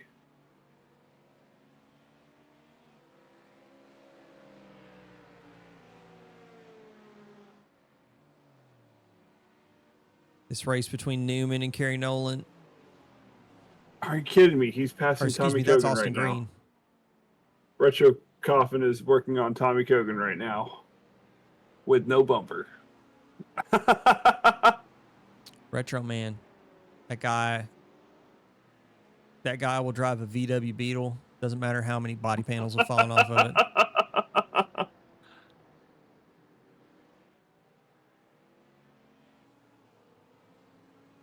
He basically is driving a VW Beetle right now.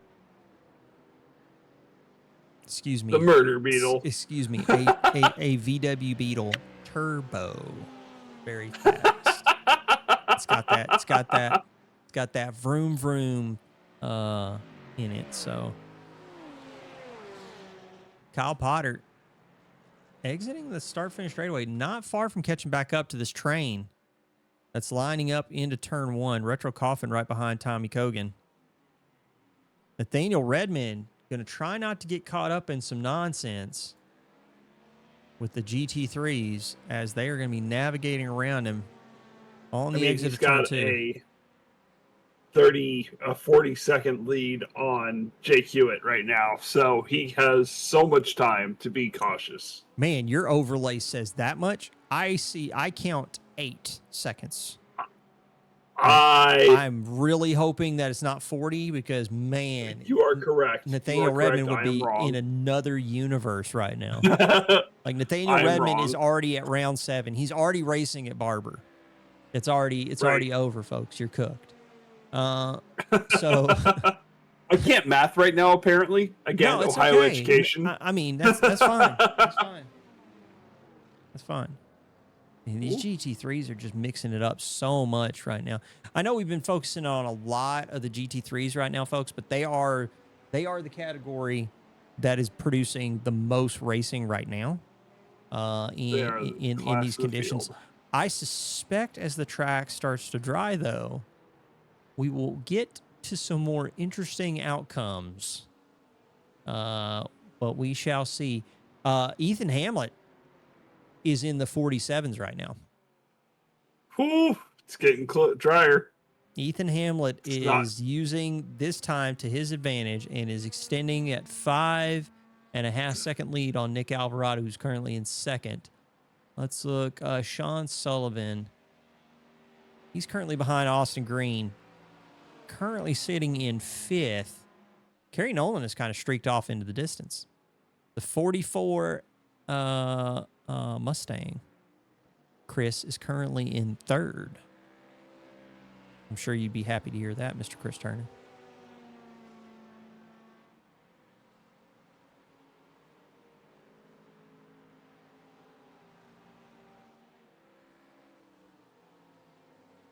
Ooh. What other interesting stuff can we look at as we get closer and closer to that first scheduled pit stop? We have seen some people pull the trigger. Jameson Leckerby's going to pull the trigger early.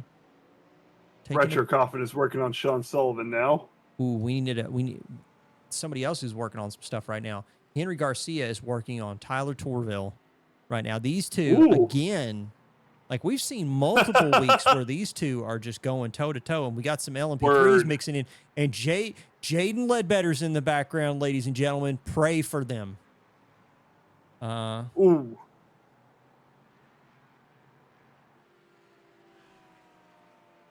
Gene Cardoso in the background as well. Jaden clears them. No deaths were recorded. A miracle. Saturnalia miracle. Ooh, he could. Although Jaden overcooks it, almost sends himself to the shadow realm. Those walls would destroy that front end of that car. And he has seen some walls before in an LMP3. Haven't we all? Haven't we all? I mean, dude, you remember season 1, right? You remember I driving was not them here for season 1. You were not here for season 1, so you did not see the LMP3s and GT4s around Homestead. No, I did not. That was wild. Seeing somebody hit the tire barrier at Homestead? Wow. Oh God. Wow. It's like I've never played a video game where people drive fake cars around fake tracks and watch someone's soul leave their body. That's what it felt like. That's what it felt like. Looks like the spray is getting to be less. It is. Oh, what just happened? Ooh. Was that a technical failure? Did you see how his car rotated? Let me focus on them, and I will get back to you on that one. Oops. Was that a rear lockup? The other thing it could have been is he could have had the rears too far back because of the wet, and then with the dry they were overheating, and because real tire data, iRacing. But anyway, into turn one, I wonder if there was a rear lockup that caused the car to over rotate, because there was a very sudden snap.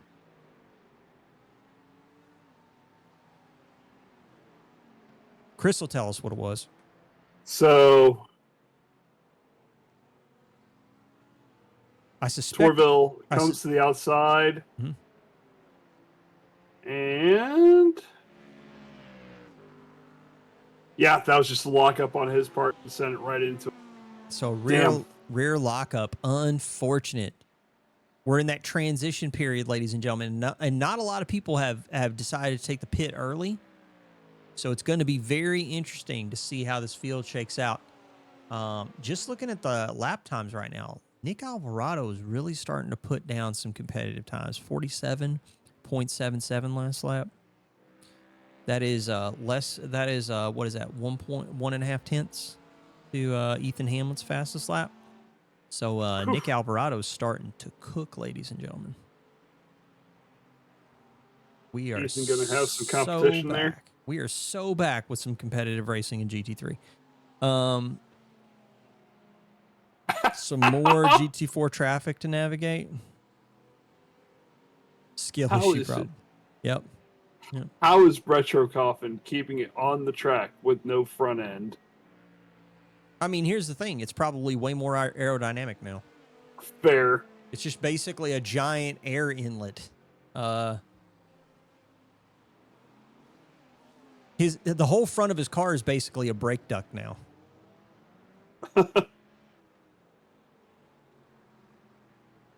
Line absolutely drying out there through the hairpin.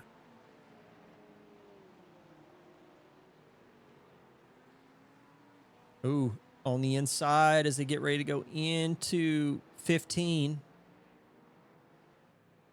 Looking to lose another body panel. He gets the move done, though. Does. And Austin's going to tumble down another spot. Tommy Cogan now in the background. Tyler Torville, Jay Hewitt in the pits. Jay Hewitt on the jacks for 22.53 seconds. Tyler Torville was on the jacks for 32.8. Oh, no, Jay Hewitt actually in the pits for a while. Jay Hewitt had an accident. A meatball. Jay Hewitt had himself a meatball. Let's see if we can figure out what happened there. Can we go back? Busy watching other folk. No, we can't. Oh, there's a replay. Ooh, into the wall. That's unfortunate. Oh, unfortunate. Yep. That sucks. We will switch back to live so that Chris doesn't make fun of me for me watching the replay for 10 minutes. It's fine. It's fine. It's fine. I know what I'm doing. I'm professional. It's fine. GT3s. 40 minutes left. So many of the GT3s in the field right now have yet to pit. Which, by the way, of the GT3 runners that have pitted, not a single one is swapped from wets.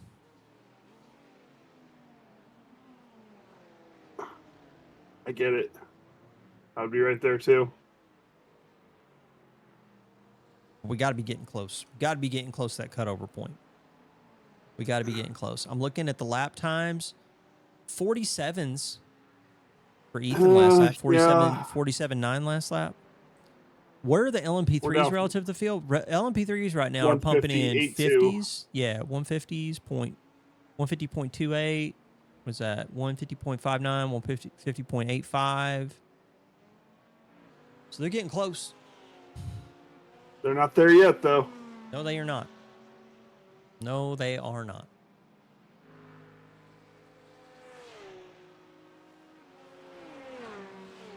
I have a very specific point that I put wets on, dries on, and we are definitely not there yet.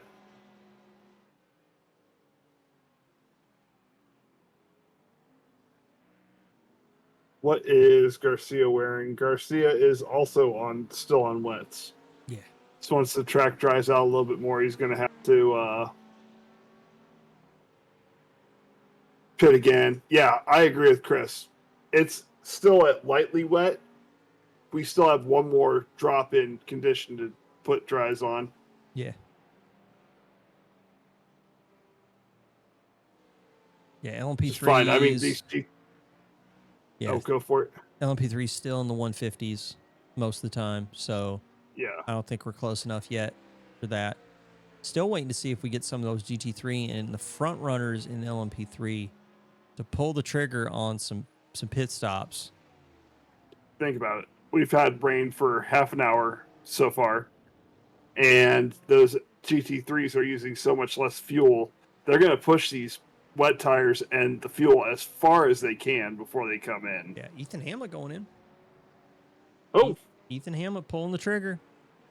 What is Nick Alvarado in? So I think we are close to that fuel section. I wonder if people were leaning on TC a little bit more than we were expecting. Where's Kerry Nolan going to go? Is Kerry Nolan going to go into the pits? He's exiting the final corner right now. He's peeling off to the inside. Is he about to head in? We have Tommy Kogan around. Tommy Kogan is around. I don't know if he was helped. Interesting. A whole slew of GT3 runners going into the pits. That was a self-spin. That is unfortunate. Yep. Bummer. Sean Sullivan, the only one going to stay out. Sean Sullivan going to push a little bit deeper than the rest of the field. She said. Giggity. Ethan Hamlet is on dries. Ethan Hamlet is on dries. Sean Sullivan is staying out. Kyle Potter's staying out. It looks like Nick Alvarado's still on wets. Confirmed. And we have Retro Coffin on dries. We have Kerry Nolan on dries. We have Green on dry. It is time. Did Nick Alvarado get the wrong tire, ladies and gentlemen? Chris, I need you to confirm. Is Nick on the wrong tire? He might be making the good call because we are still at lightly wet. Ooh. We're still at lightly wet, so that's a call that if anyone can make it work, it's going to be Ethan Hamlet. So Ethan Hamlet, Kerry Nolan, Retro Coffin, Austin Green, all on dries. Tommy Kogan stayed on the wets. Bruno stayed on the wets. Oh, Kerry Nolan is getting a little loosey-goosey. Maybe it was a little early to go on dry. Very interesting. Mike Gallant, Christopher Blue in the pits. Jaden Ledbetter in the pits for 38.67 seconds. He switches to dry. Jaden Ledbetter, LMP3, taking a roll of the dice, ladies and gentlemen. Is he going to be able to do it? We have Anthony Newman fighting car right now. And Sean Sullivan is black flagged. Sean Sullivan black flagged for probably speeding into the pit lane on entry. Ooh, and Kerry Nolan's around. Helped by BMW, Austin Green. Very unfortunate. Kyle Potter's in the pits. Sean Sullivan's in the pits. Steve McLean's in the pits. Gian Cardoso goes in. Gian Cardoso, we're going to see what Gian's going to switch to. Because Gian right now, believe it or not, there's a 10-second gap between Gian and Nick Alvarado. Yes. One's on dries, one's on wets. So Gian Cardoso right now is he going to switch to the dries? I'm curious. Nick Alvarado right now, currently in lead of this field. Ooh. Anthony Newman is around again. Looks like the dry tires might have been an early call. Nick Alvarado going to try and push a little bit deeper into this stint with those wet weather tires. A peek. Let's jump back to retro because retro is going to be kind of where it's at. Kyle Potter 16. is deep. Oh God, Whoa, I thought Like, who's black flagged? God, no! I saw it come up on my leaders. Gotcha. Right now, Ethan Hamlet is 16 seconds, and Nick Alvarado is 17 seconds and opening on Bruno Clemente. Oh, and we have Griffin Orman into the wall. Griffin, my man, In front end's gone. oh yeah. Oh, that is tragic, dude. Oh, Griffin, dude, what happened, bud? don't. Oh,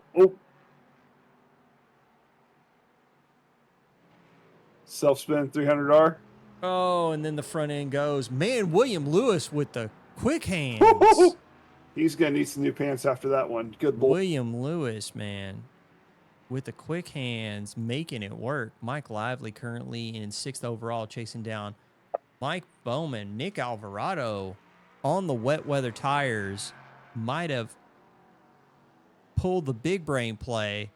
His last lap from him was a 48.56. Last lap from Ethan Hamlet on dries, 59.3. Was a 59.3, yeah. 59.3. Retro Coffin did a 257.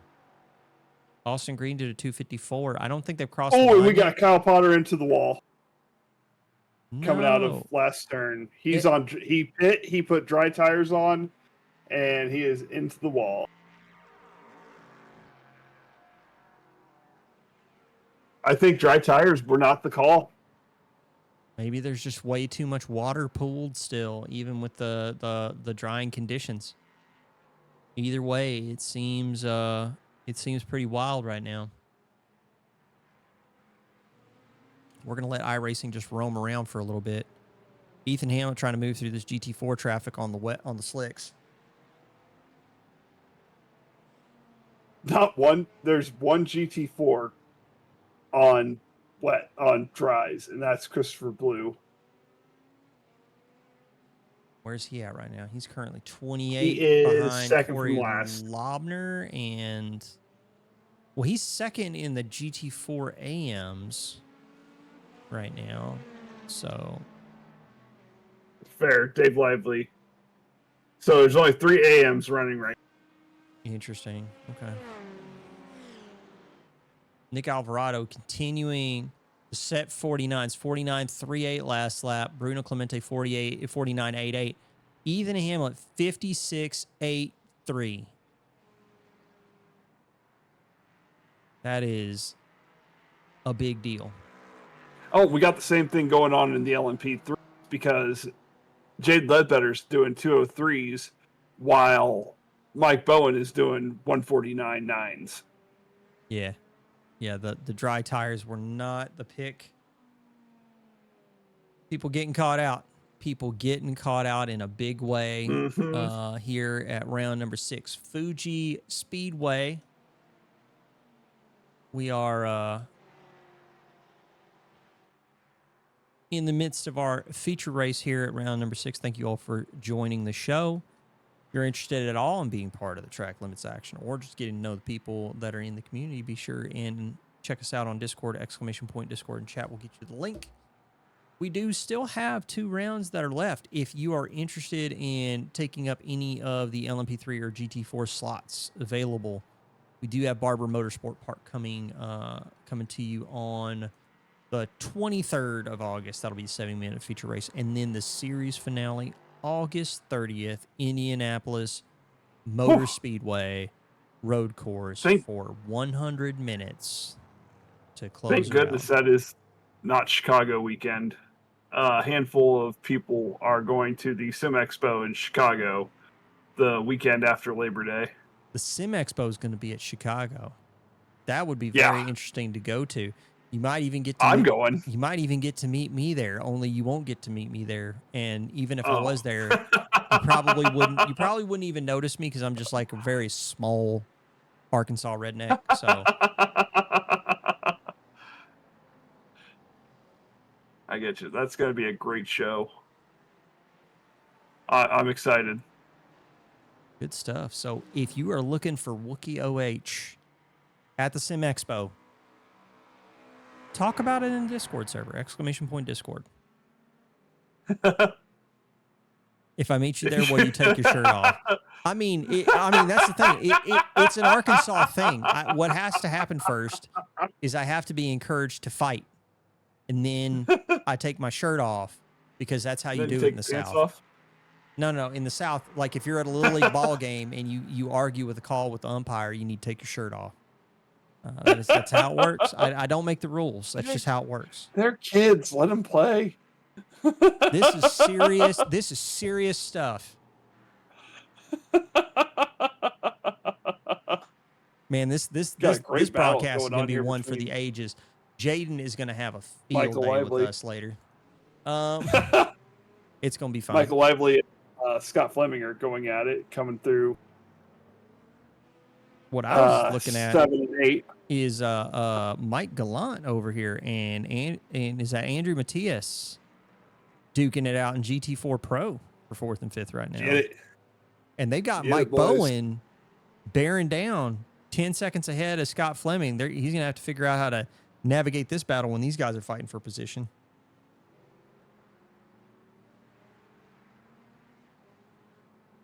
Bruno Clement's in the pits. Huh. I wonder if he's putting dries on. Nope, we're still lightly wet. Bruno Clement is in the pits. Ethan Hamlet's last lap was a 53.6, so his times are coming down. Last lap from Nick Alvarado, though, still 49.65. You know what I think might be happening with Nick? Wonder if Nick is starting to just basically back off the pace a little bit, not trying to overcook the wets, because as it's trying out, that's a possibility. Looks like there's a dry line starting to form. Yep, I think we might be hitting that transition point. So Bruno taking the pit stop early, and that might actually, I'm curious. So we are at 43 minutes in, so we've got less than 30 minutes to the end of the 25 minutes. Yeah, so that might actually be the play right now. Like, once you hit that transition point, it's just the question is, where's the transition point? Is it the 50s for the GT3? Maybe? Possibly. Yeah. It's going to be interesting. I couldn't tell. I was not driving. Oh, no, Jake Hewitt. Dude, I am sorry to hear that. Wheel died. Jake Hewitt, newcomer to the series, having such an amazing race. Has the technical failure.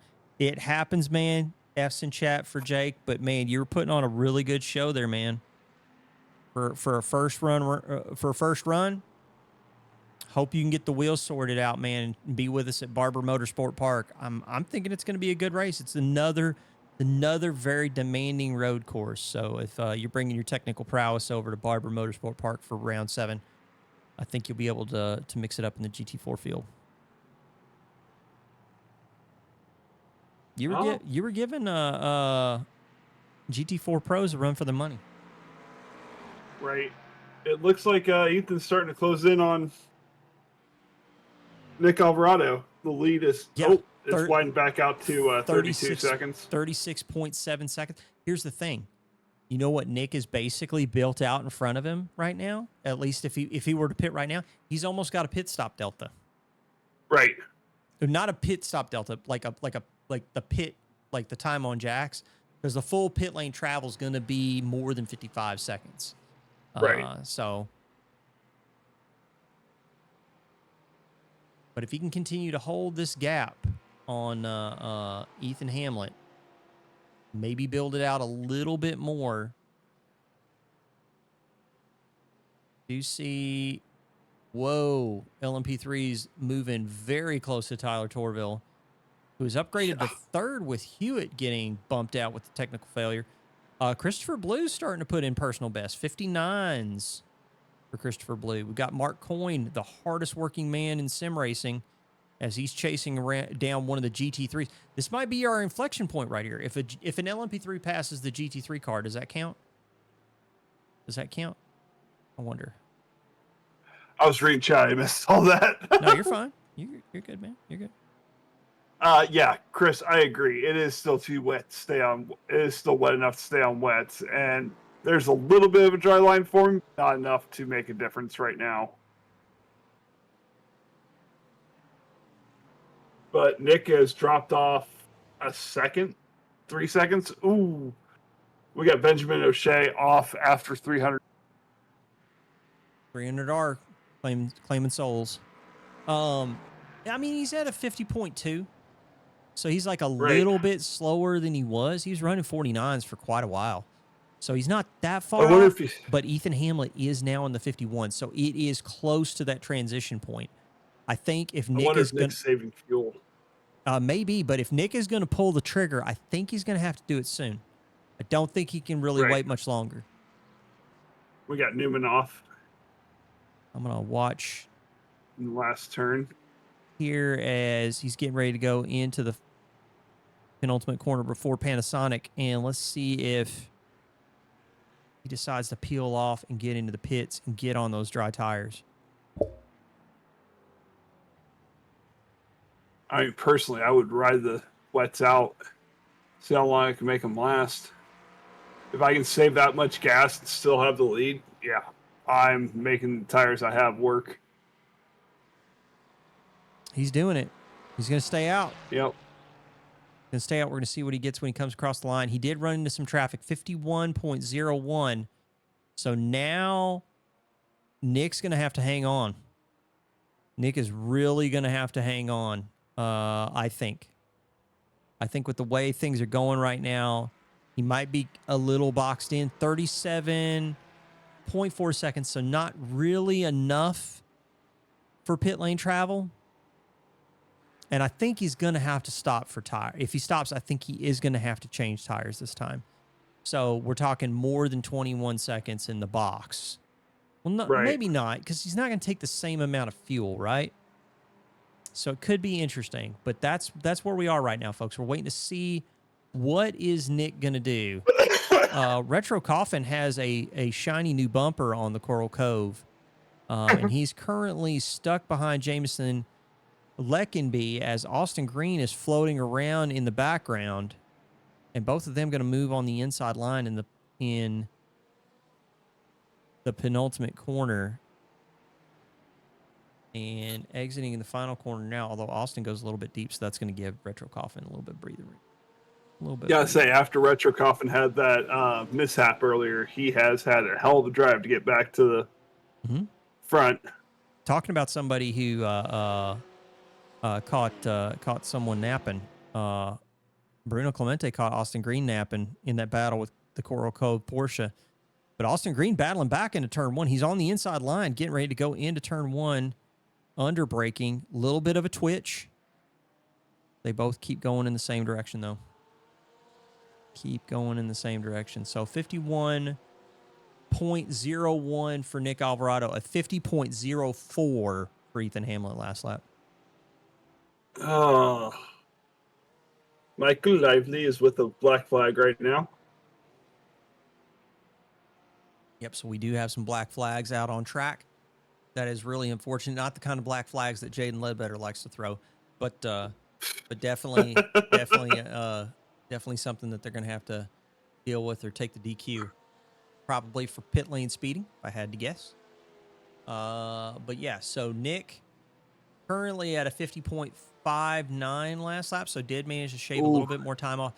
49. Ethan's out of 49.27. Yeah. Oh yeah, it's getting close. It's getting close. That gap's starting to come down. Nick Alvarado is about to have to make himself a choice. Can he push deep enough to where he can get to that fuel stop at the end? He's going to have to take tires. Yeah. I don't know how much tires you're going to add to a full stop.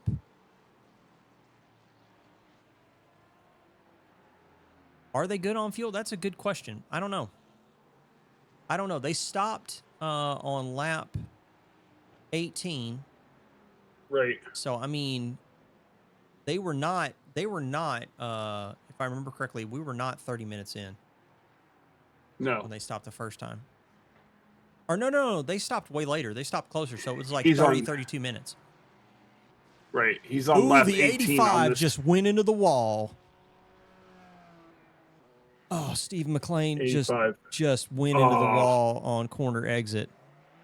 Bollocks. It looks like he's okay, though. Maybe it was just a quick tap.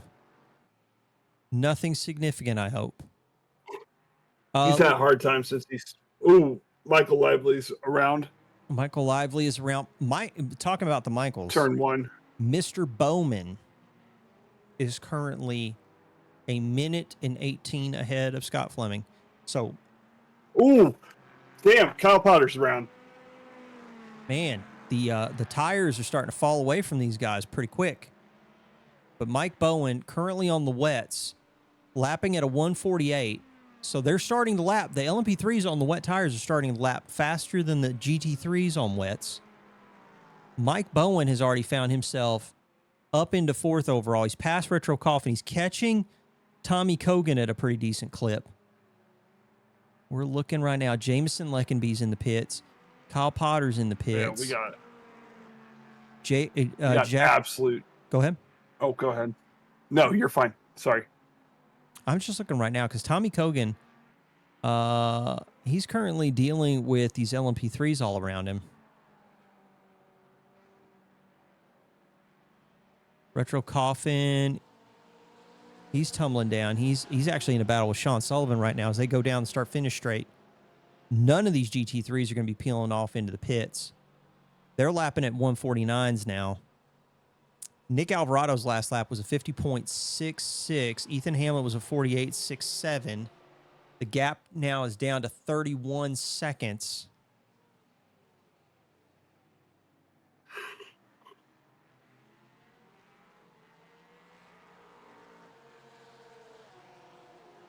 Man, it's about time shit or get off the pot. I mean, it's definitely getting close, I think. Chris is thinking maybe they're good on fuel. Pitted with 32 minutes elapsed. Yeah. So, I mean, maybe, I don't know. It's, you know who could have potentially pulled. Oh. Bruno Clemente around and Michael Lively is around. Oh, Bruno Clemente. No, sir. Oh, no. Oh, and then he pulls out in front of a GT4. Oh, bro, your front end is broken now. Oh. And I'm so gutted for, I believe that was Matthias, who was running so good. And then he gets just absolutely clobbered by Clemente. That is so unfortunate, man. Mike Bowen's in the pits. He's pulling in right now. Look at this pro angling towards the fast lane. What a gamer. What an absolute gamer. Where's Nick Alvarado at? 51.24 last lap.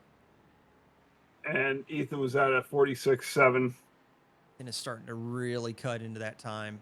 Yeah, 21 seconds in closing.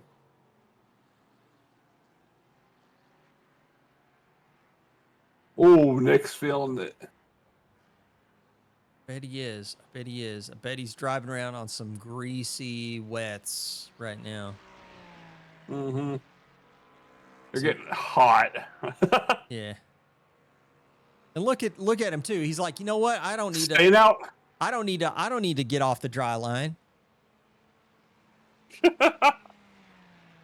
He's like, I got a 24-second lead. I don't need to get off the dry line. I don't need to pull in on the wet line. Yeah, Nick is wasting time.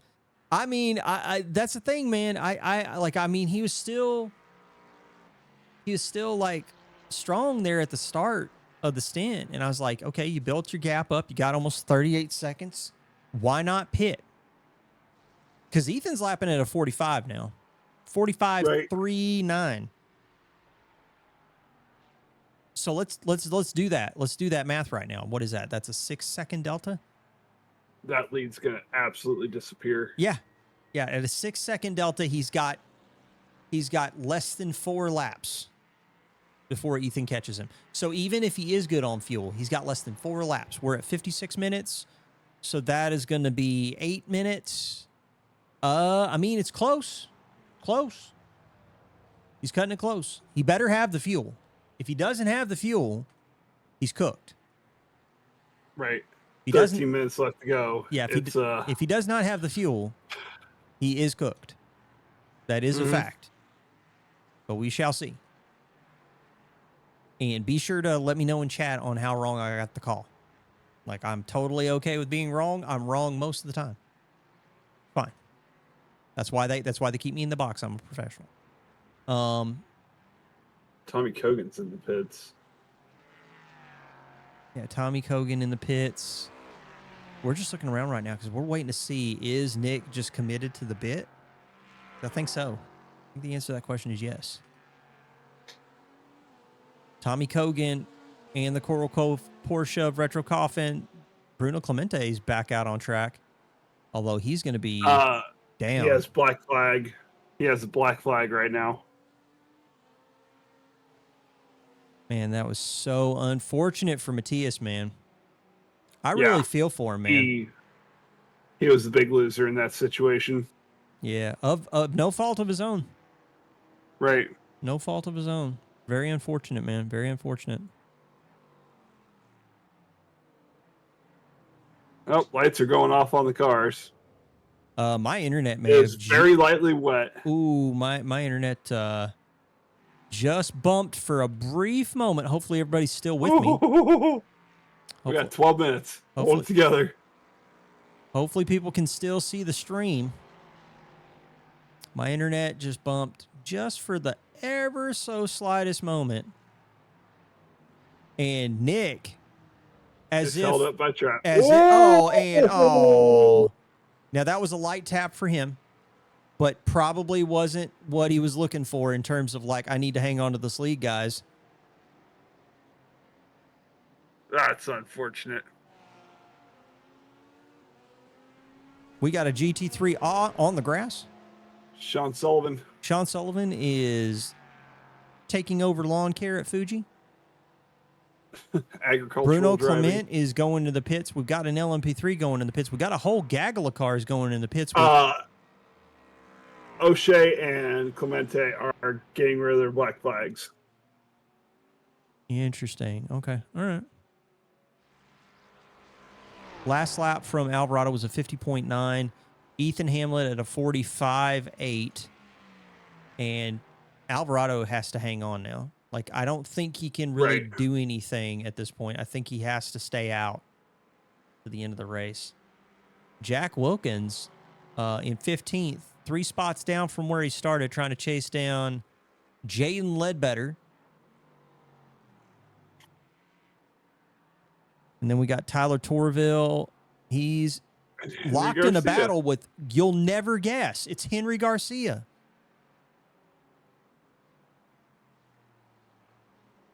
These two have like a rivalry for the ages, man. Every time you go to GT4 Pro and you find either Tyler Torville or Henry Garcia, the car they're fighting with is the other one. Right. Look at Matthias. Matthias gets absolutely dumpstered after Bruno Clemente comes out on track without checking his relative. And then gets his car repaired and comes back out on track. What an absolute Chad. Can we let that be known in chat? The man deserves props. Pulls some pretty good times too. Like, seriously. 58.4.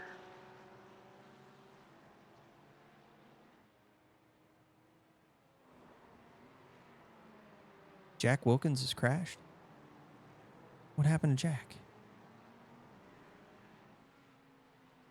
We're looking right now. So here's the thing, folks.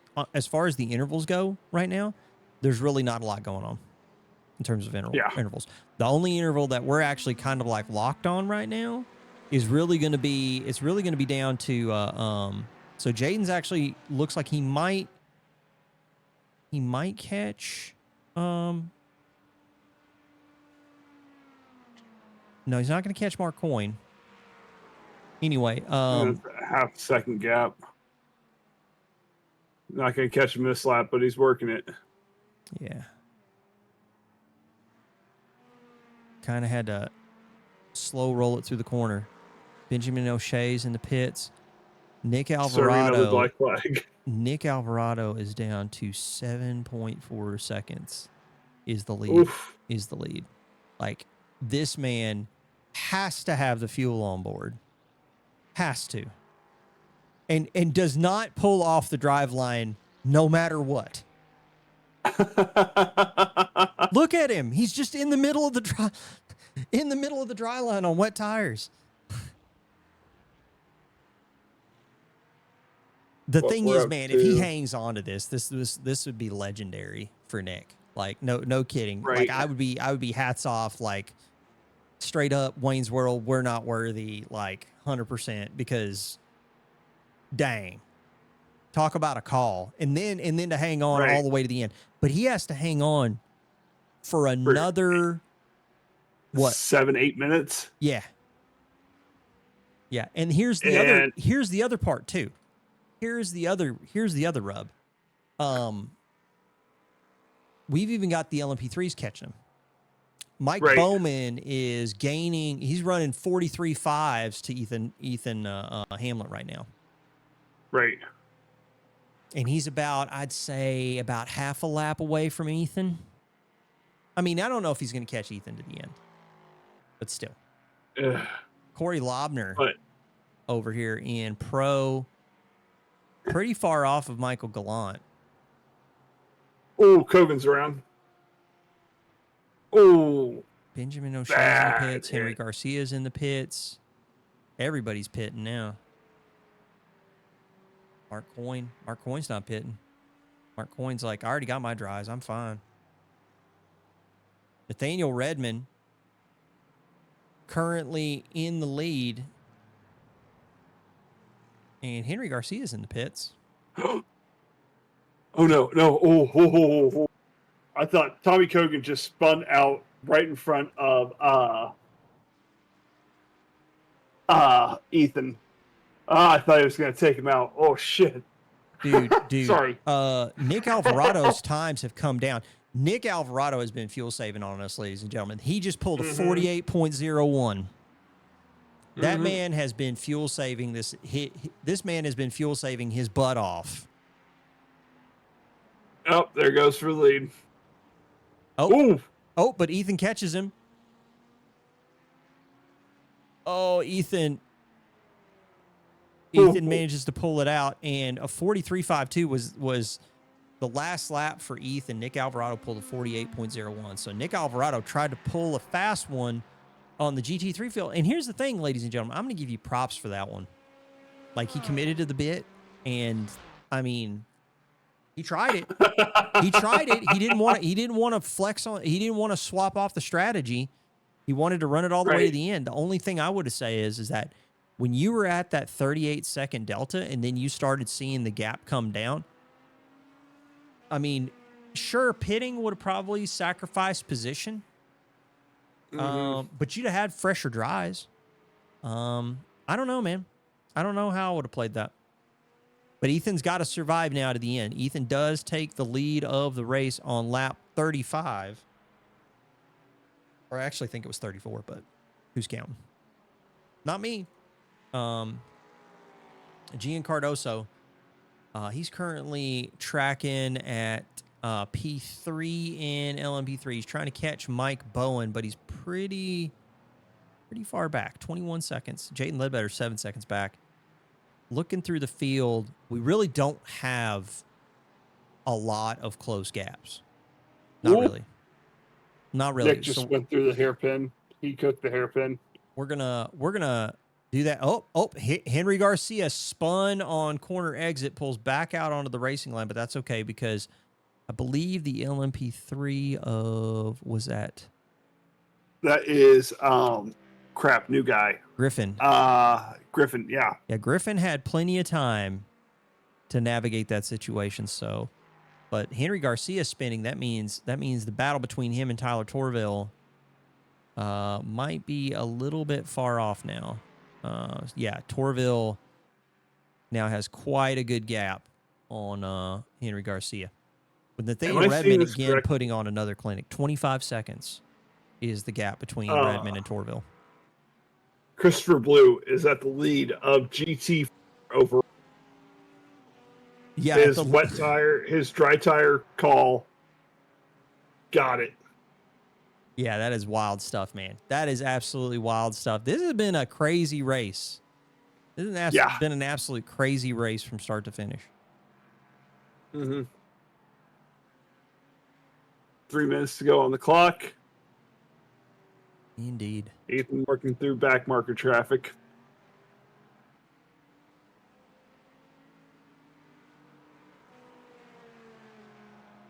Yeah, you're right, man. He should have pitted. Yeah, he should have pitted.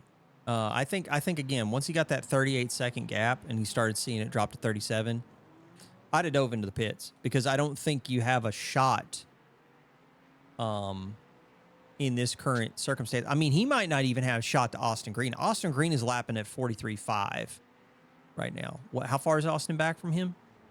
Oh, 55 seconds. Never mind. No, he's gone. Yeah. He's gone. He's gone. So...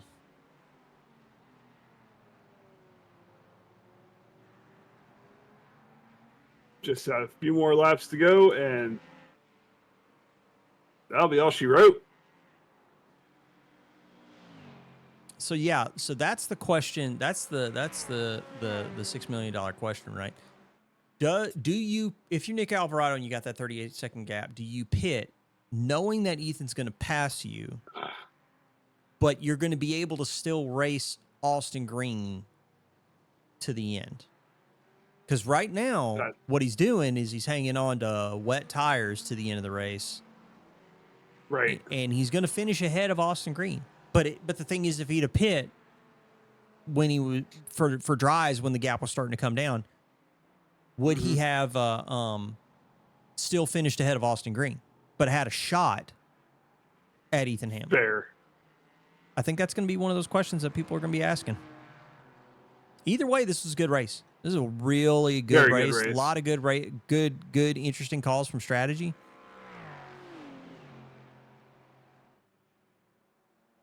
We only still have a handful of people on wet still. Yeah, people have Nick definitely Alvarado. Committed. Yep. Sean Sullivan. Ooh, Retro's around in the last corner. Retro spins it in the last corner. Going to be able to get it back out on track. This is a tough one. He's inching it. Yep, he's got it. Got that tall embankment that he had to pull back out on. He has to cut back over the grass, get back out on track, and he hits onto the wet line. Ooh. Maybe to cool his tires down a little bit. Chin at the same time. Yeah, that was pretty crazy. Not gonna lie. So with Ethan coming around. Wait a minute, Ethan's in the pits. Ethan's going to the pits. Is Ethan not good on fuel? Is Ethan not good on fuel? Are you kidding me? What? Are you on the last lap? On the last lap? No way. Oh my God! No shot. Oh, what? Ethan Hamlin. What? There's no way. Nick Alvarado is in the lead of this race, ladies and gentlemen. Did Nick just absolutely just... Wow. What has happened? Oh. Yes, how the turntables turn. What is going on? Ethan Hamlin is in the... Is Ethan Hamlin going to stay out in front of Austin Green? Oh, he was on the jacks for 11 seconds. That's a fuel stop. He didn't even go up in the air. Yeah. Nick Alvarado pulls a fast one on everybody. Uno reverses the field and says, "No thanks. I'm going to stay out on my wet tires and fuel save and show you all." Chris, does this mean he's learning? Mike Glouderan. Is he learning? We're going to ride on board with Nick Alvarado to the end of this. Because this man might have just pulled a dummy on the whole field right now. Inadvertent fuel save. Well, here's the thing. He's been on the wets this whole time. Race win an extra lap. Oh, because Bowen passed him? How did Is that Retro behind... Yeah, but I think That he's is lap down. retro I think behind he's him. lap down, He though. is down. So Nick Alvarado is going to come Yeah. across the line, and he's going to take the win at Fuji. That is absolutely bonkers. Well fought. Absolutely Well bonkers, fought. man. Michael Bowen's going to come across the line in second overall. So Ethan Hamlet is going to come across the line in second place, with Austin Green's going to finish in third. For LMP3, we got Mike Bowen, and then Scott Fleming, Gian Cardoso. Gian Cardoso on a podium. That's a strong finish for Gian. That's going to be good points for him. Word. Let's jump on down to the GT4s. We got the GT4 Pros. Nathaniel Redmond putting on a clinic, 45 seconds ahead of the field. It's going to be Henry Garcia, then Corey Lobner. Corey Lobner coming in with a podium finish. Nice That's going to be good. Corey. That's going to be good for Corey. Christopher Blue continuing to extend the lead in GT4 AM with a top finish, but Jamison Leckenby getting good points, and that's going to really shake things up with Eduardo Zamora. William Lewis going to finish in third. Again, going to close the gap down to Eduardo Zamora. So really good result for most of them. And there we go. We got Nathaniel Redmond just spinning style points there at the end. But the one that caught everybody, the one that caught absolutely everyone by surprise, and we definitely got to give a shout out to Nick for that race win. Just staying committed to being on the wets, and I know he was doing some fuel saving because his time started to drop down significantly once Ethan started to close. But I think he was basically just trying to hit that target number, and once he got it there, boy howdy did he show us all we were fools. And that's Nick Alvarado, ladies and gentlemen. But yeah, another wild race, man. Let's get on over real quick. I want to do a quick dive on the results. Let's show.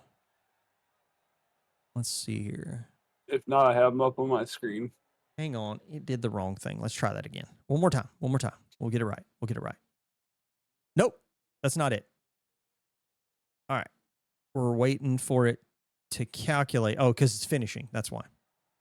Right. That's fine. So we'll wait here for a brief moment, and then we will get the results, and then we'll go over them real quick here for the end to close the show out. But man, what a race. What a race. Yeah, absolutely, man. The feature race absolutely delivered. So wild. Word. I'm going to click over here real quick. Let's get something queued up for iRacing here in a minute. Let's go while we're getting those. Oh, that's gonna come across the stream. Apologies, folks. Is it going to show me the results finally? Yeah, there it is. Okay, got them. They're up now. So Mike, so far behind the stream. Do what? I'm so far behind the stream. All right. No, it's okay. It's all right. We're good. But yeah, thanks, Chris. Thanks for stopping by. Hope you have a good night. So LMP3's Mike Bowen with a race win. Very good result for Mike. Scott Fleming in second. Good points haul. Gian Cardoso with that podium's a big deal. Mark Coyne finishing in front of Jaden Ledbetter. That's a good result for Mark. But Jaden's going to get some points that he's going to go into round 7 with. So I think with the drop rounds factored in, I think Jaden's still going to be pretty strong. And then we got Jack Wilkins, Griffin Ormond, Benjamin O'Shea, Michael Lively. Looks like Michael was a race retirement. Let's jump on over to GT3s. This was the story of the race right here. Nick Alvarado finishes 25 seconds ahead of Ethan Hamlet, who has to take a fuel stop on the last lap after passing Nick Alvarado on track with the all wet double stint strategy. So yeah, Nick Alvarado showing us all, but Ethan Hamlet coming across the line in second, so he's going to get some points. Austin Green in third with Sean Sullivan, Retro Coffin in fifth. Steve McLean, newcomer, he's going to finish in sixth with Anthony Newman, Tommy Cogan, Kerry Nolan, and Bruno Clemente finishing in 10th. GT4 Pro. Nathaniel Redmond on top with Henry Garcia with a second place finish and Tyler Torville in third.